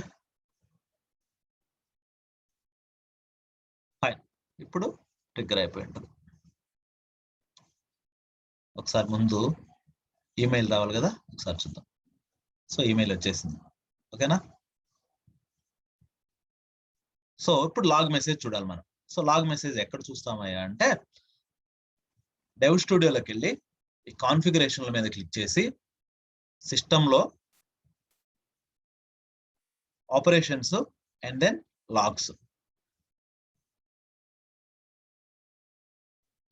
ఇక్కడికి వెళ్ళి దీన్ని క్లిక్ చేస్తే ఒక పాపప్ ఇట్లా వస్తుంది. వచ్చిన తర్వాత లాగ్ ఫైల్స్ దీని మీద క్లిక్ చేయండి. క్లిక్ చేసిన తర్వాత ఇట్లా ఒక విండో పాపప్ వస్తుంది. దీంట్లో ఇది చూసినట్లయితే పెగా అని ఉంటుంది. ఇక్కడ యూఆర్ఎల్ మీద క్లిక్ చేయండి. ఇది టెక్స్ట్ జిప్ మీద క్లిక్ చేయొద్దండి, ఇక్కడ క్లిక్ చేయండి. ఓకే, ఇక్కడ క్లిక్ చేస్తే ఇవన్నీ కూడా ఈరోజు ఈ సర్వర్లో వర్క్ చేసిన లాగ్స్ అన్నమాట. పేరుని ఎతికితే దొరుకుతాయి. ఓకే, బట్ మన లాగ్ మెసేజ్ ఏంటిది? What is our log message? Simple. What is our log message? Log file ఏం ఇచ్చాము, ఇక్కడికి వెళ్ళండి, దీన్ని యాజ్ ఇట్ ఈస్ గా కాపీ చేసుకోండి. ఈ ఫైల్లోకి వెళ్ళి, ఈ ఫైల్ కాదు ఎక్కడది లాగ్ ఫైల్లోకి వెళ్ళి Ctrl+F Ctrl+V ఇక్కడ చెక్ చేసుకోండి ఒకసారి. వచ్చిందా?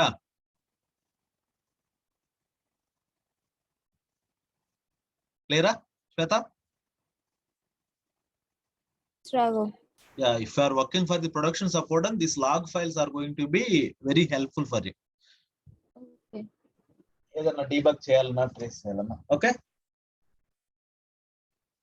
సో వాడు క్లియర్ గా ఇచ్చేస్తుండు, నువ్వు చేయాల్సిన ఏం అవసరం లేదు. లాగ్ మెసేజ్ లోకి వెళ్తావు, దాంట్లో ఏం మెసేజ్ ఉందో చూసుకొని లాగ్ ఫైల్స్ ఓపెన్ చేసుకొని సెర్చ్ కొట్టుకుని నీకు అర్థమైపోతుంది అక్కడ ఆ స్టెప్ ప్రాపర్ గా ఎగ్జిక్యూట్ అయిందా చేయలేదా, ఏమైనా ఎర్రర్ వచ్చిందా, ఎందుకు వచ్చిందా అని. మాక్సిమం ఏంటంటే ఎర్రర్ డీబగ్ ఉండేవేమో లాగ్ ఫైల్లోకి క్యాప్చర్ అవుతాయి, ఇది ఇన్ఫో ఉండేవి మాక్సిమం అవ్వవు. ఓకేనా, సమ్ టైమ్స్ నువ్వు మనం వరి అవ్వాల్సిన పని లేదు. ఒకవేళ ఇన్ఫో ఉందంటే అవి అవ్వవు. ఓకేనా?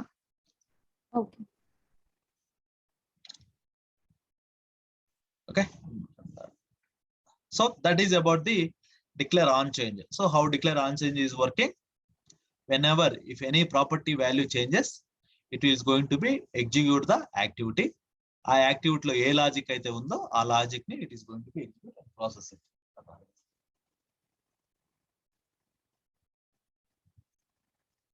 క్లియరా? Now let's move on to the declare trigger. Trigger దాంట్లో ఉంది పేరు డిక్లేర్ ట్రిగ్గర్. ట్రిగ్గరింగ్ ఎక్కడ జరుగుతుంది జనరల్ గా ఐటీలో?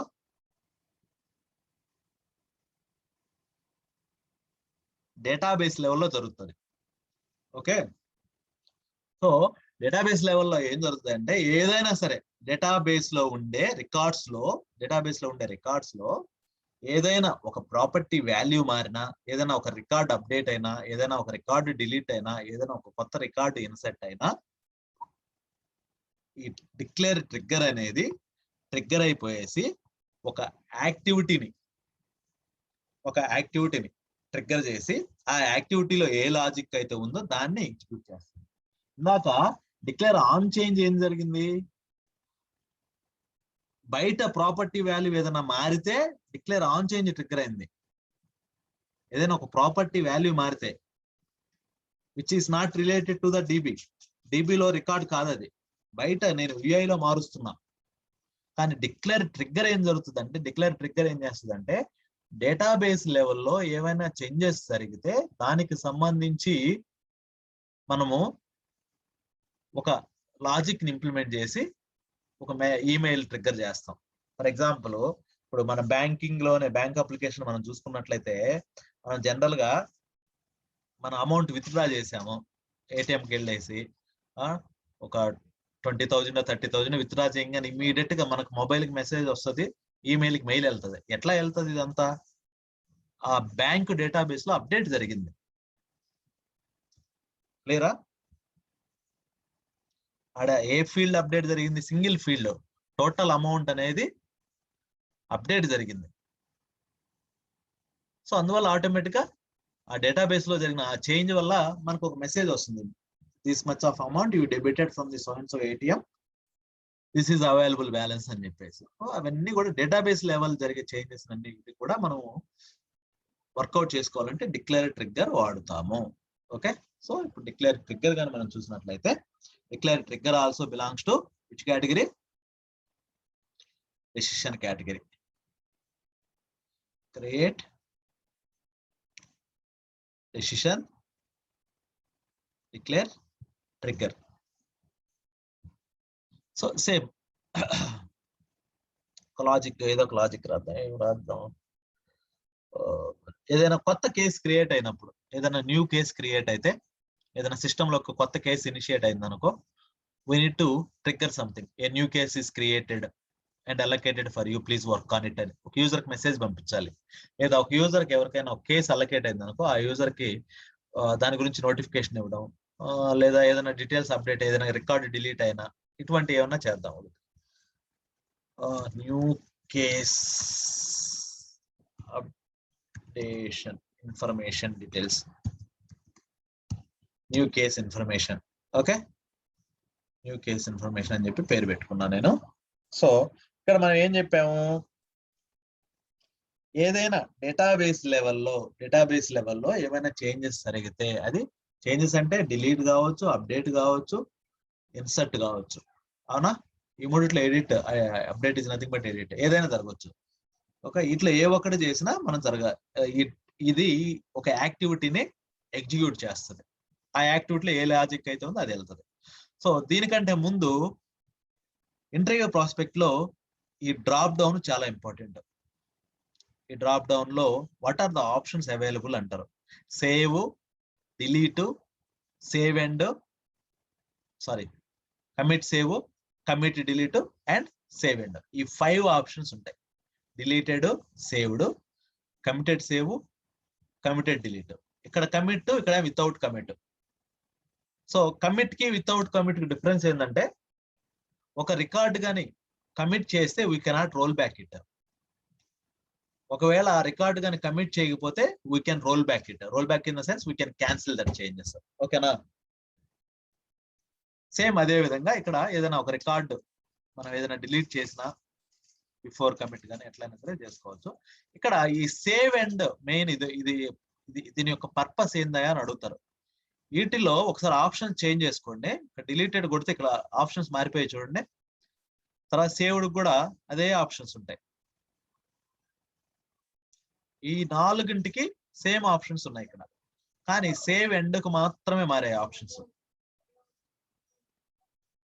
ఓకే, అంటే సేవ్ ఎండ్ ఏం జరుగుతుంది అంటే ఒక సింగిల్ ప్రాపర్టీ లెవెల్లో మాత్రమే వర్క్ అవుతుంది. అంటే ఆ టేబుల్లో ఫలానా రికార్డులో ఫలానా ప్రాపర్టీ అప్డేట్ జరిగితే మాత్రమే నాకు ఆ యాక్టివిటీ ట్రిగ్గర్ అవ్వు అని అర్థం. అట్లా కాకుండా ఆ టేబుల్లో ఒక రికార్డులో ఏ కాలము అప్డేట్ జరిగినా ఇన్సర్ట్ యాక్టివిటీ ట్రిగ్గర్ అవ్వాలంటే we can use these methods.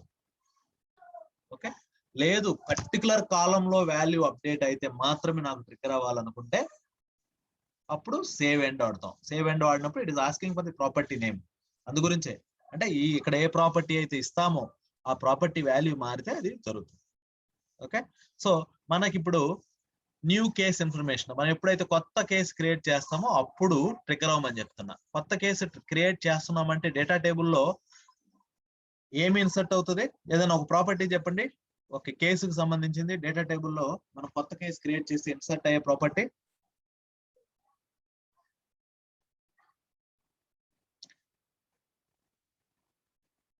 Any property.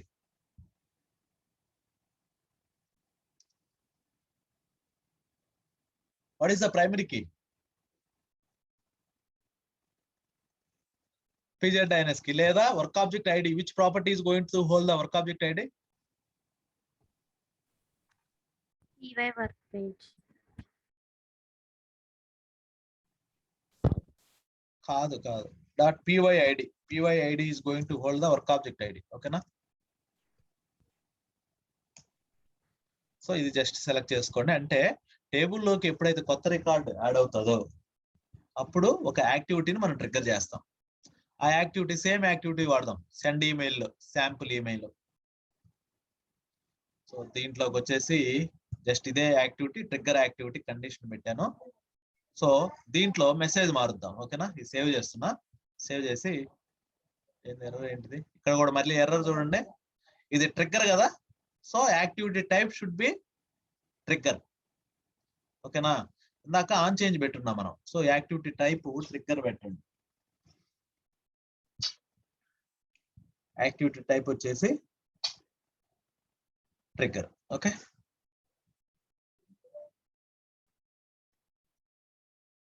So ఇప్పుడు ఒకసారి ఇదేనా ట్రిగ్గర్, ఇది ఆన్ చేయండి. This one right, just click on save. ఇప్పుడు సేవ్ అవుతుంది. సేవ్ అయిపోయిందా?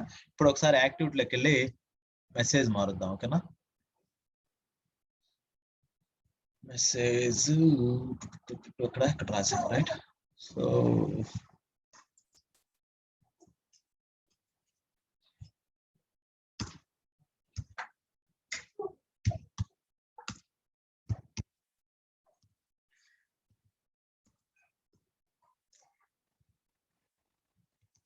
new case is allocated for you.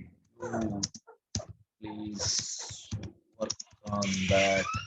Okay, case ID. Okay,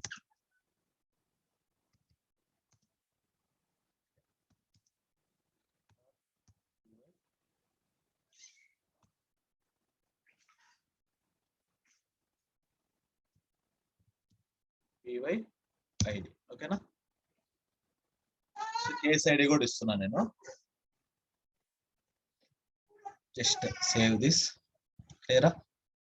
మీరు ఒకవేళ ఈమెయిల్ ఇది ప్రాక్టీస్ చేశారో లేదో నాకు ఐడియా లేదు, బట్ చేయండి అండి. ఓకేనా, మీ అప్లికేషన్ లో నేను చాలా దిక్కులో వాడుతుంటారు email configurations. Okay, that's fine. Okay, ఇప్పుడు మన రిక్వైర్మెంట్ ఏంటిది? ఎప్పుడైతే ఫ్రెష్ కొత్త కేసు క్రియేట్ చేస్తామో, క్రియేట్ అయిన తర్వాత ఈమెయిల్ ట్రిగ్గర్ అయ్యి ఆ ఈమెయిల్ ఏం చేస్తుంది అంటే ఒక మెసేజ్ పంపిస్తుంది. ఎవరికి? ఆ యూజర్ కి. ఏమని? New case has been allocated for you, please work on it అని చెప్పేసి కేస్ ఐడి కూడా పంపిస్తున్నాం. ఓకేనా,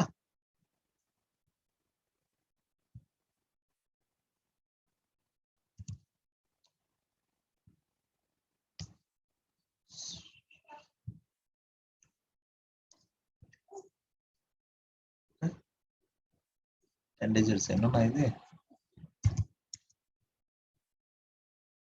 వాలిడేషన్ లో పెడితే ఇది ఇట్లా ఉంటుంది.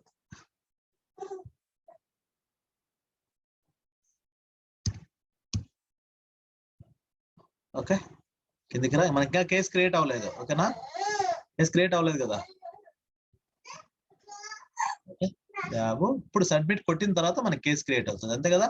ఇప్పుడు దాకా న్యూనే ఉంది చూడండి, ఇక్కడ కేసు ఐడి ఎప్పుడైతే వస్తుందో దాని అర్థం ఏంటంటే ఆ కేసు ఐడి వచ్చి ఆ డేటా టేబుల్లోకి స్టోర్ అయినట్టు అర్థం. ఓకేనా, just click on submit.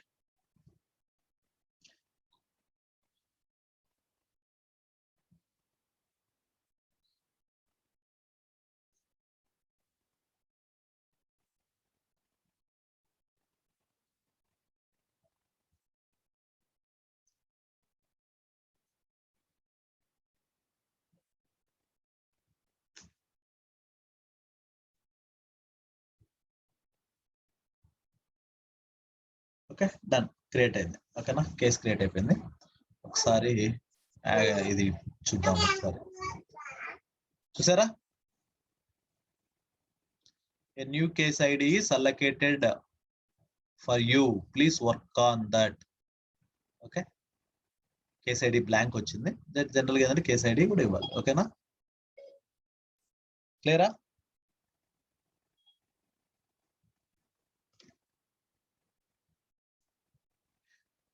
That is how this declare trigger will work. Any questions?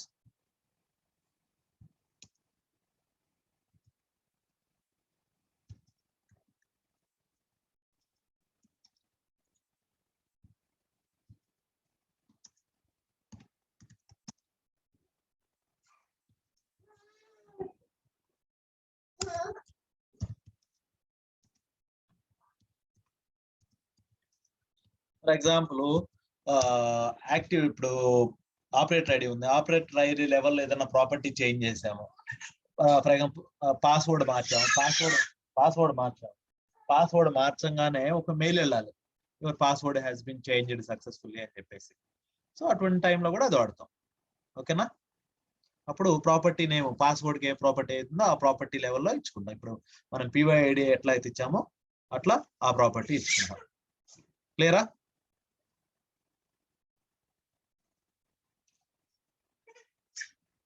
Okay, next ఈ రూల్స్ లో ఈ డిక్లరేటివ్ రూల్స్ లో లాస్ట్ వన్ చాలా important one, declare indexing. Okay, declare index concept. So first thing is, what is the use of declare index? Anyone? Declare index కి ఎందుకు వెళ్ళాలి? What is the use of declare index? Anyone?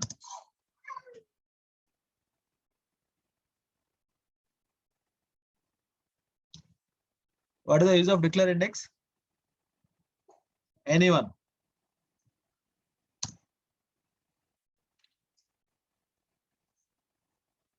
What is embedded property?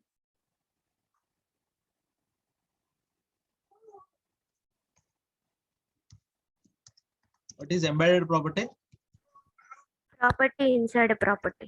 Property inside a property is nothing but a embedded property. Okay. What is then? How will you expose the normal properties?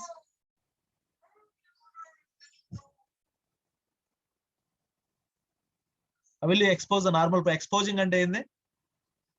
Leda optimization ante endi? What do you mean by optimization?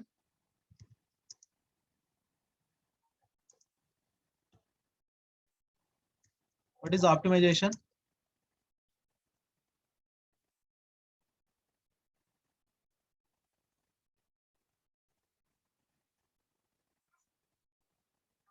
What is optimization?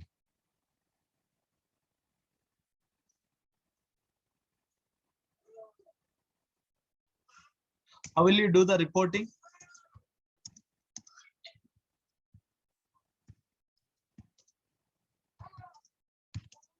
Reporting in Pega etla chestam? ఏం silent గా ఉన్నారు అందరూ?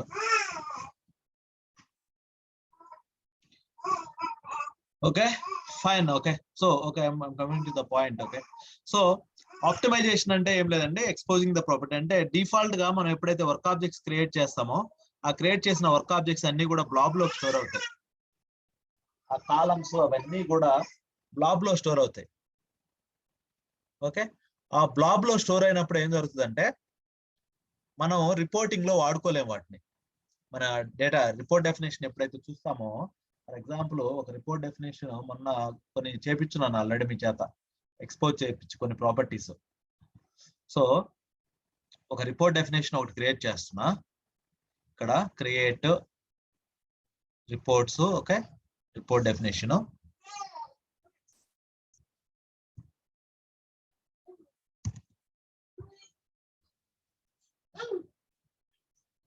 Get work list details. Okay ఏదో create చేస్తున్నా, ఒక పేరు ఇచ్చాను. Okay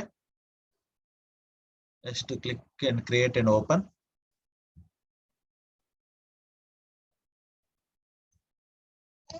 so ఇది క్రియేట్ అండ్ ఓపెన్ చేసిన తర్వాత వీటికి వచ్చేసి we have to give the columns. So column names ఇక్కడ మనం చూసినట్లయితే రిపోర్టింగ్ కూడా కవర్ చేస్తున్నా. ఒకేసారి ఇక్కడే చూసుకోండి అండి. Report definitions main. Okay report definitions యొక్క మెయిన్ పర్పస్ ఏంటంటే డేటా టేబుల్ నుంచి మనం ఏదన్నా డేటా తేవాలనుకుంటే generally will use this report definitions. 1 second.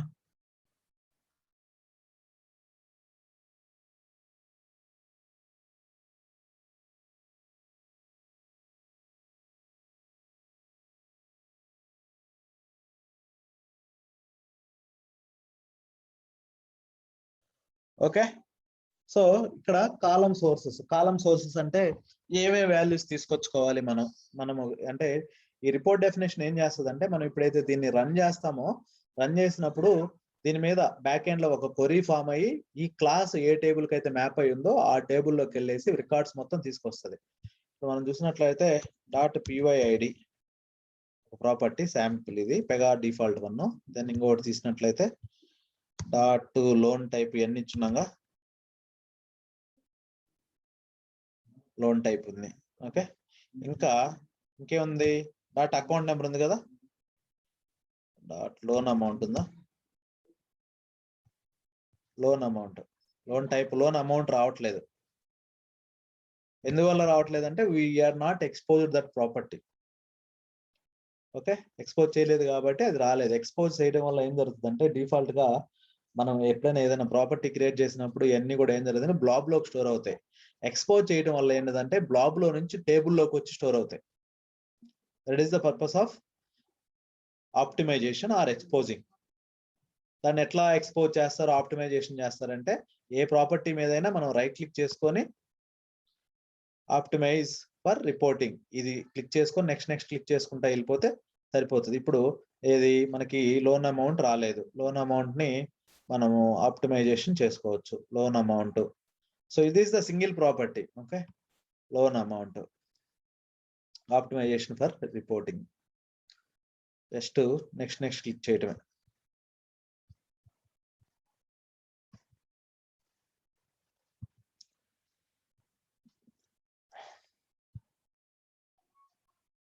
Okay just finish.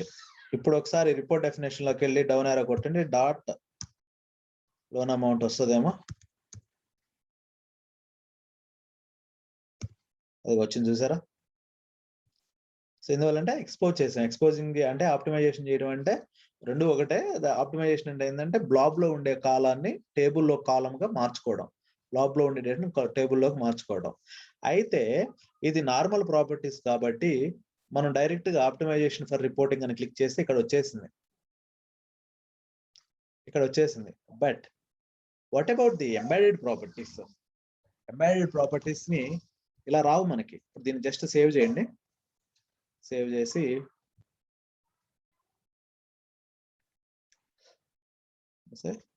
చేసి ఒకసారి దీన్ని రన్ చేసినట్లయితే మనకి డేటా టేబుల్లో ఉండే రికార్డ్స్, వర్క్ ఆబ్జెక్ట్స్ అన్ని కూడా వచ్చేస్తాయి. You can see, right? So ఇది కేస్ ఐడి, ఇది ఈ కేస్ ఐడికి ఇది లోన్ టైప్, అండ్ కొన్నిటికి లోన్ అమౌంట్ మనం ఇవ్వలేదేమో, అందువల్ల ఏంటంటే నల్ వస్తున్నాయి. ఓకేనా. సో ఒకసారి దీన్ని ఫిల్టర్ చేస్తే అన్ని నల్లే ఉన్నాయి లోన్ అమౌంట్ వరకు. ఓకే, టేబుల్లోకి అంటే ఇప్పుడే మూవ్ చేసాం కదా బ్లాబ్ లో నుంచి, సో అందువల్ల బహుశా రాలేదేమో. క్లియర్. సో ఇప్పుడు నాకు ఇక్కడ మనకి ఎంబెడెడ్ ప్రాపర్టీస్ ఏమున్నాయి మనం చూసినట్లయితే, అకౌంట్ డీటెయిల్స్ ఉంది, అడ్రస్ డీటెయిల్స్ ఉంది. ఇవి ఎలా రావాలి? నాకు ఏడు వస్తుందా? డైరెక్ట్ గా డాట్ అకౌంట్ డీటెయిల్స్ అని కొడతాను, వస్తాయా? డాట్ అకౌంట్ డీటెయిల్స్, ఇది పేజ్ కదా, సో రావు. సో అటువంటప్పుడు ఈ ఎంబెడెడ్ ప్రాపర్టీస్ ని ఎక్స్పోజ్ చేయడం కోసంగానే, లేదా ఎంబెడెడ్ ప్రాపర్టీస్ ని ఆప్టిమైజేషన్ చేయడం కోసంగానే we are going to use the declare index concept. So to optimise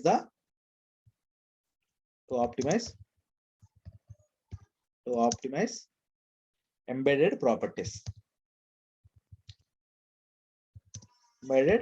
properties. So దీనివల్ల ఏం జరుగుతుందంటే, which improves the application performance.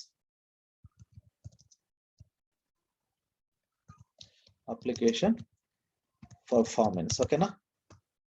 అయితే ఇది ఎలా చేస్తారు ఏంటిదంటే, సో వెరీ సింపుల్ అండి, ఏం లేదు. చాలా మంది ఏంటంటే డిక్లేర్ ఇండెక్స్ కానీ ఇంటర్వ్యూలో రెగ్యులర్ బాగా అడుగుతారు దీని మీద క్వశ్చన్స్. ఓకే, చాలా కష్టం అని చెప్తారు, బట్ వెరీ సింపుల్ వేలో చెప్తాను నేను. ఓకే, ఏం లేదు. ఇప్పుడు మనకి ఈ అకౌంట్ డీటెయిల్స్ ని మనం యూజ్ చేసుకోవాలి. ఏవైతే అకౌంట్ డీటెయిల్స్ ఉన్నాయో ఈ అకౌంట్ డీటెయిల్స్ ని మనకి ఈ రిపోర్ట్ డెఫినేషన్ లోకి మనం యూజ్ చేసుకోవాలి. వాటిని ఎట్లా యూజ్ చేసుకోవాలి ఏంటిదా అంటే, ఫస్ట్ ఏం లేదు, ఈ అకౌంట్ డీటెయిల్స్ మీద కదా మనం చేయాల్సింది. సో దీని మీద ఏదైనా ఒక ప్రాపర్టీకి సెలెక్ట్ చేసుకోండి. 1 by 1 మనకి ఉన్నాయి కదా. ఫస్ట్ అకౌంట్ హోల్డర్ నేమ్ చేస్తున్నా, లేక అకౌంట్ నెంబర్ చేస్తున్నా. Right click, same optimise for reporting చేయండి. ఆప్టిమైజ్ ఫర్ రిపోర్టింగ్ చేసిన తర్వాత ఆస్క్ ఫర్ ది, ఇక్కడ నెక్స్ట్ క్లిక్ చేయండి.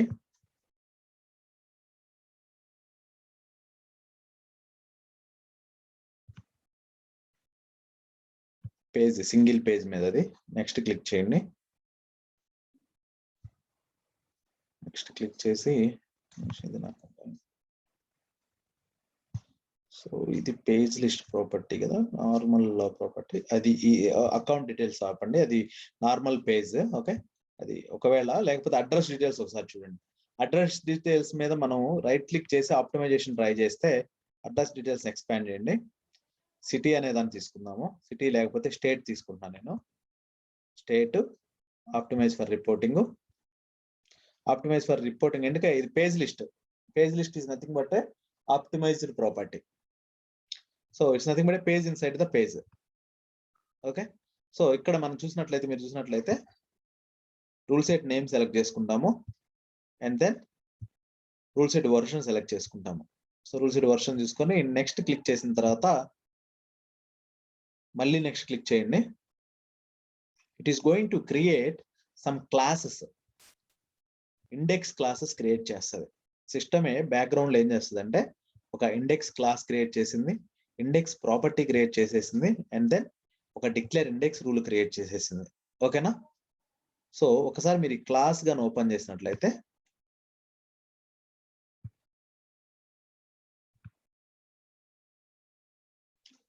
క్లాస్ మీరు ఓపెన్ చేసినట్లయితే this class is going to be created, indexing class.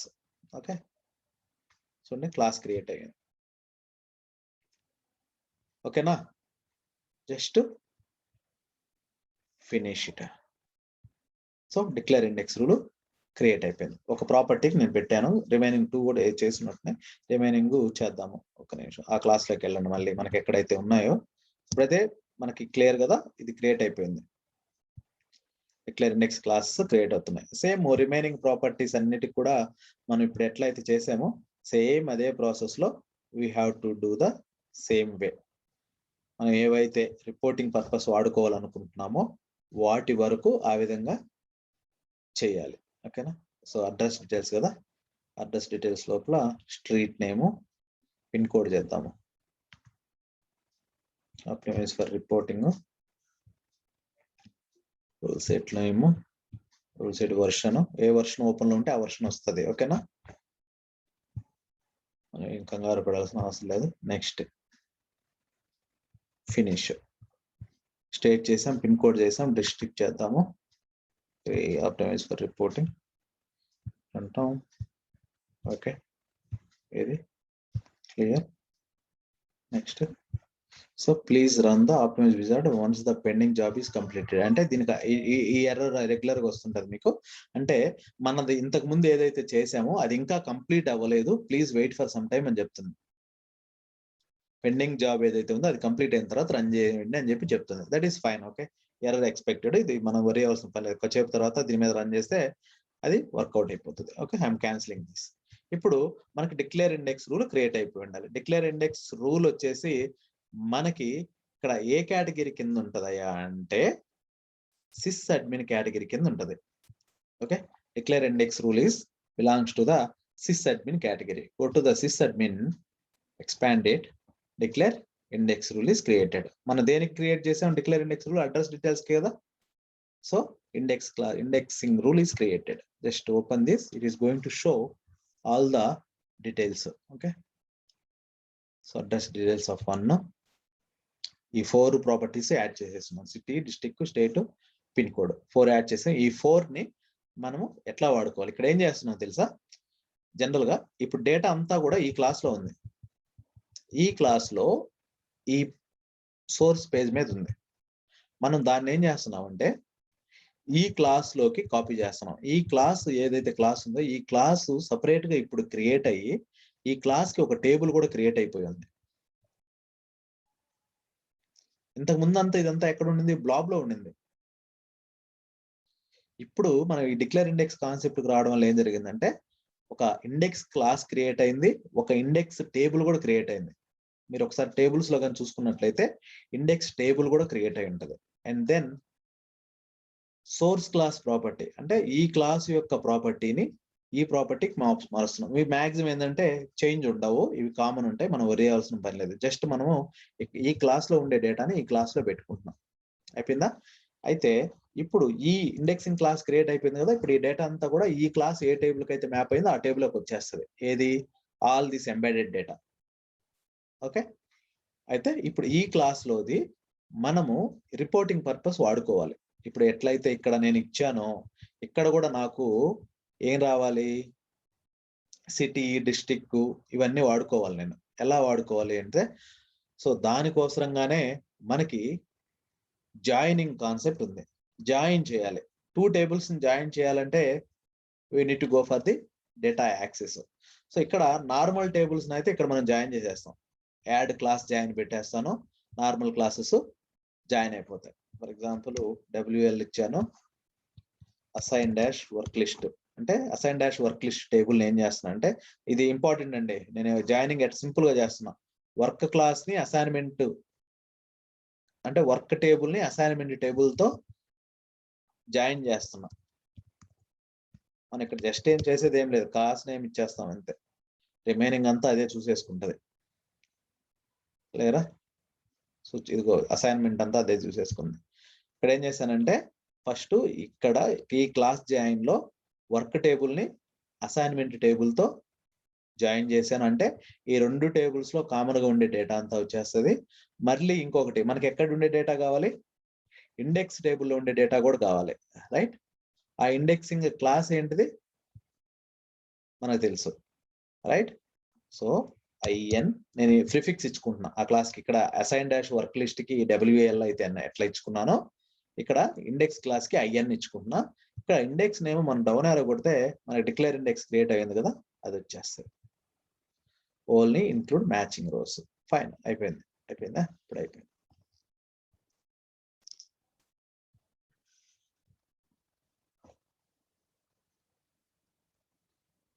So clear. ఇప్పుడు ఇక్కడ వచ్చే కాలమ్స్ ఎన్ని రికార్డ్స్? 3 రికార్డ్స్ మాత్రమే వస్తున్నాయి. ఈ 3 రికార్డ్స్ ఏ టేబుల్ నుంచి వస్తున్నాయి? ఈ 3 రికార్డ్స్ ఏ టేబుల్ నుంచి వస్తున్నాయి అంటే ఏదైనా ప్రిఫిక్స్ ఏమన్నా ఉందా? ఏమి ప్రిఫిక్స్ అంటే లేదు, మన ఇక్కడ లేదు. కాబట్టి డైరెక్ట్ గా ఇక్కడ ఏ క్లాస్ అయితే ఉందో ఈ క్లాస్ ఏ టేబుల్ కి మ్యాప్ అయిందో ఆ టేబుల్ నుంచి వస్తున్నాయి. అంటే ఈ 3 కూడా వర్క్ టేబుల్ నుంచి వస్తున్నాయి. సో ఫస్ట్ వచ్చేసి ఇప్పుడు అసైన్మెంట్ టేబుల్ నుంచి అసైన్మెంట్ టేబుల్ కూడా జాయిన్ చేసాం కదా ఈ క్లాస్ కి. వర్క్ టేబుల్ కి అసైన్మెంట్ టేబుల్ కూడా జాయిన్ చేసాం కదా డేటా యాక్సెస్ ట్యాబ్ లో. సో ఇప్పుడు అసైన్మెంట్ టేబుల్లో ఉండే కాలం ఒకటి వాడుకోవాలి నేను. అసైన్మెంట్ టేబుల్లో can you please tell me one important property? Assignment టేబుల్లో ఉండే ఒక ఇంపార్టెంట్ ప్రాపర్టీ ఎవరైనా చెప్పగలరా? అసైన్మెంట్ పేజ్ మీద ఉండే ఇంపార్టెంట్ ప్రాపర్టీ చెప్పగలరా?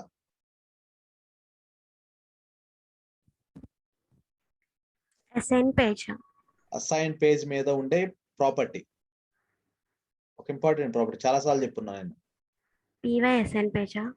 పేజ్ కాదు, ప్రాపర్టీ నేను అడిగేది. సో పిఎక్స్ వర్క్ ఆబ్జెక్ట్ ఏ యూజర్ కి అసైన్ అయి ఉందో ఏ ప్రాపర్టీ మీద ఉంటది? Px assigned operator ID. So అంటే ఆ ప్రాపర్టీ ఎక్కడ ఉంటది? ఈ వర్క్ లిస్ట్ క్లాస్ లో ఉంటది. సో నేను వర్క్ లిస్ట్ క్లాస్ ను వాడుకోవాలంటే ఇక్కడ ఈ ప్రిఫిక్స్ ఇచ్చుకుంటాను. యాడ్ కాలం ఇక్కడ ఇవ్వను, కింద ఇద్దాం. Okay, add column WL dot. ఇప్పుడు అసైన్ డాష్ వర్క్ లిస్ట్ లో అన్ని వచ్చేస్తాయి. Okay, px assigned operator. నాకు చాలా ఒక్కటి చాలు, నాకు వేరే ఏం అవసరం. నెక్స్ట్ ఇప్పుడు ఇండెక్స్ టేబుల్లో ఉండే రికార్డ్స్ కావాలి నాకు, కాలమ్స్. ఇండెక్స్ టేబుల్లో ఉండే కాలమ్స్ కావాలి. ఇండెక్స్ కి ప్రిఫిక్స్ ఏమి ఇచ్చున్నాను నేను? వెళ్ళిపోయిందా? ఇవ్వలేదా? IN ఏమిస్తున్నాము? Index only matching rows. Fine. Query ఇక్కడ ప్రిఫిక్స్ ఏమి ఇచ్చాను? IN dot property. ఇదే కదా, పిన్ కోడ్, డిస్ట్రిక్ట్, సిటీ ఇస్తున్నా. Okay, just save. ఇప్పుడు చూడండి, ఒకసారి రిపోర్ట్ రన్ చేయండి.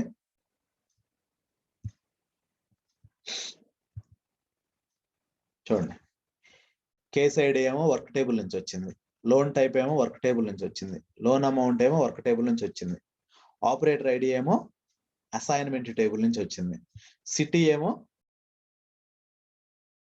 ఏ టేబుల్ నుంచి వచ్చింది? ఇండెక్స్ టేబుల్ నుంచి వచ్చింది. ఓకేనా? సో ఇప్పుడు ఇండెక్స్ టేబుల్ నుంచి మనం ఎట్లా తెచ్చుకోగలిగాను అంటే డిక్లేర్ ఇండెక్స్ రాయబట్టే తెచ్చుకోగలం. క్లియరా? సో ఈ పర్టికులర్ రిపోర్ట్ డెఫినేషన్ లో ఏం చేసామయ్యా అంటే 3 టేబుల్స్ జాయిన్ చేసాం, 3 టేబుల్స్ నుంచి రికార్డ్స్ తీసుకొచ్చాం. క్లియరా? 3 డిఫరెంట్ టేబుల్స్ నుంచి. క్లియరా? ఇప్పుడు ఈ సేమ్ డేటాను తీసుకెళ్లి ఒక స్క్రీన్ మీద ఏడన్నా డిస్ప్లే చేయాలనుకో, సింపుల్, వెరీ సింపుల్, ఏం లేదు. ఒకసారి దీంట్లోకి వెళ్ళండి. ఎగ్జాంపుల్, నాకు ఈ వర్క్ లిస్ట్ మీద క్లిక్ చేయగానే రావాలనుకున్నారనుకో, వర్క్ లిస్ట్ మీద క్లిక్ చేయగానే కావాలి, ఆ డీటెయిల్స్ అన్నీ కావాలనుకుంటే ఇది అప్డేట్ చేస్తున్నా. జస్ట్ సింపుల్ గా కస్టమైజేషన్ కొంచెము.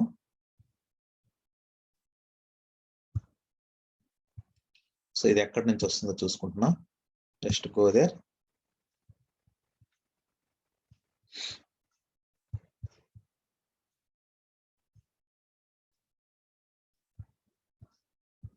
ఓకే, ఏది ఓపెన్ అయిందా?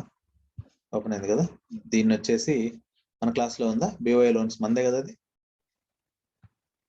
సో మన క్లాసే కదా. సో ఇక్కడ ఏం చేస్తున్నా అంటే ఒక డైనమిక్ లేఅవుట్ ఒకటి తీసుకున్నా, పైన ఇచ్చేస్తున్నా. ఓకే,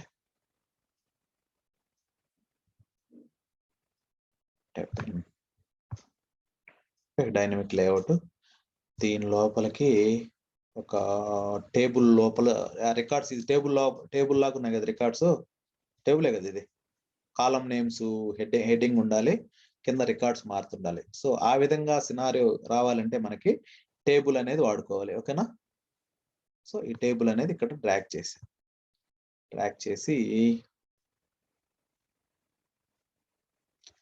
ఇప్పుడు ఈ టేబుల్ యొక్క సెట్టింగ్స్ లోకి వెళ్ళి సో సోర్స్ వచ్చేసి రిపోర్ట్ డెఫినేషన్. మన రిపోర్ట్ డెఫినేషన్ అనేది క్రియేట్ చేసి ఉండేది. రిపోర్ట్ డెఫినేషన్ మన క్లాస్ ఏంటిది? Report definition class.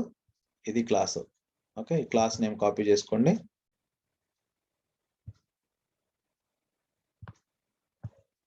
BOA dash, ఇదే కదా వర్క్ డాష్ లోన్స్.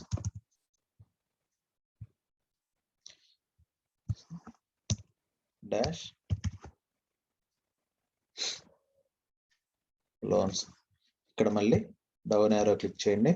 మన దాని పేరు ఏంది, మన రిపోర్ట్ డెఫినేషన్ పేరు get WL details create grid dynamically. ఏం అవసరంలా, జస్ట్ సబ్మిట్ చేసేసాను. Okay, loading. So clear. ఈ కాలం డిలీట్ చేసేయండి. సో దీనికి ఒక పేరు ఇద్దాం.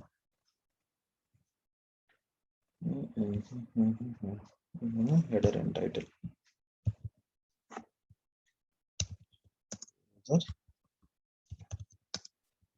Work list. ఓకే,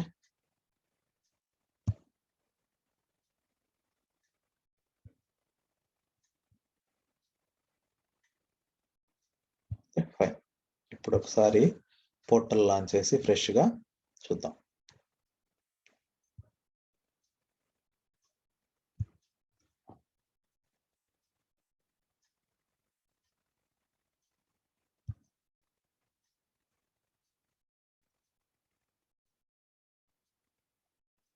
చూడండి, వచ్చేసాయా? నేను స్క్రీన్ మీద యూజర్ కి 3 టేబుల్స్ నుంచి డేటా తీసుకొని చూపించేసా. ఓకే, ఇంకా దీని కలర్స్ ఇవన్నీ మనకి ఎట్లా కావాలంటే అట్లా మార్చుకోవచ్చు. ఈ టేబుల్ కి సంబంధించి కానీ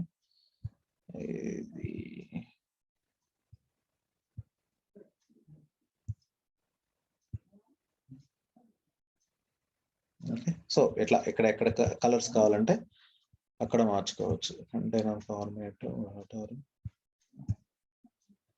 ఓకే,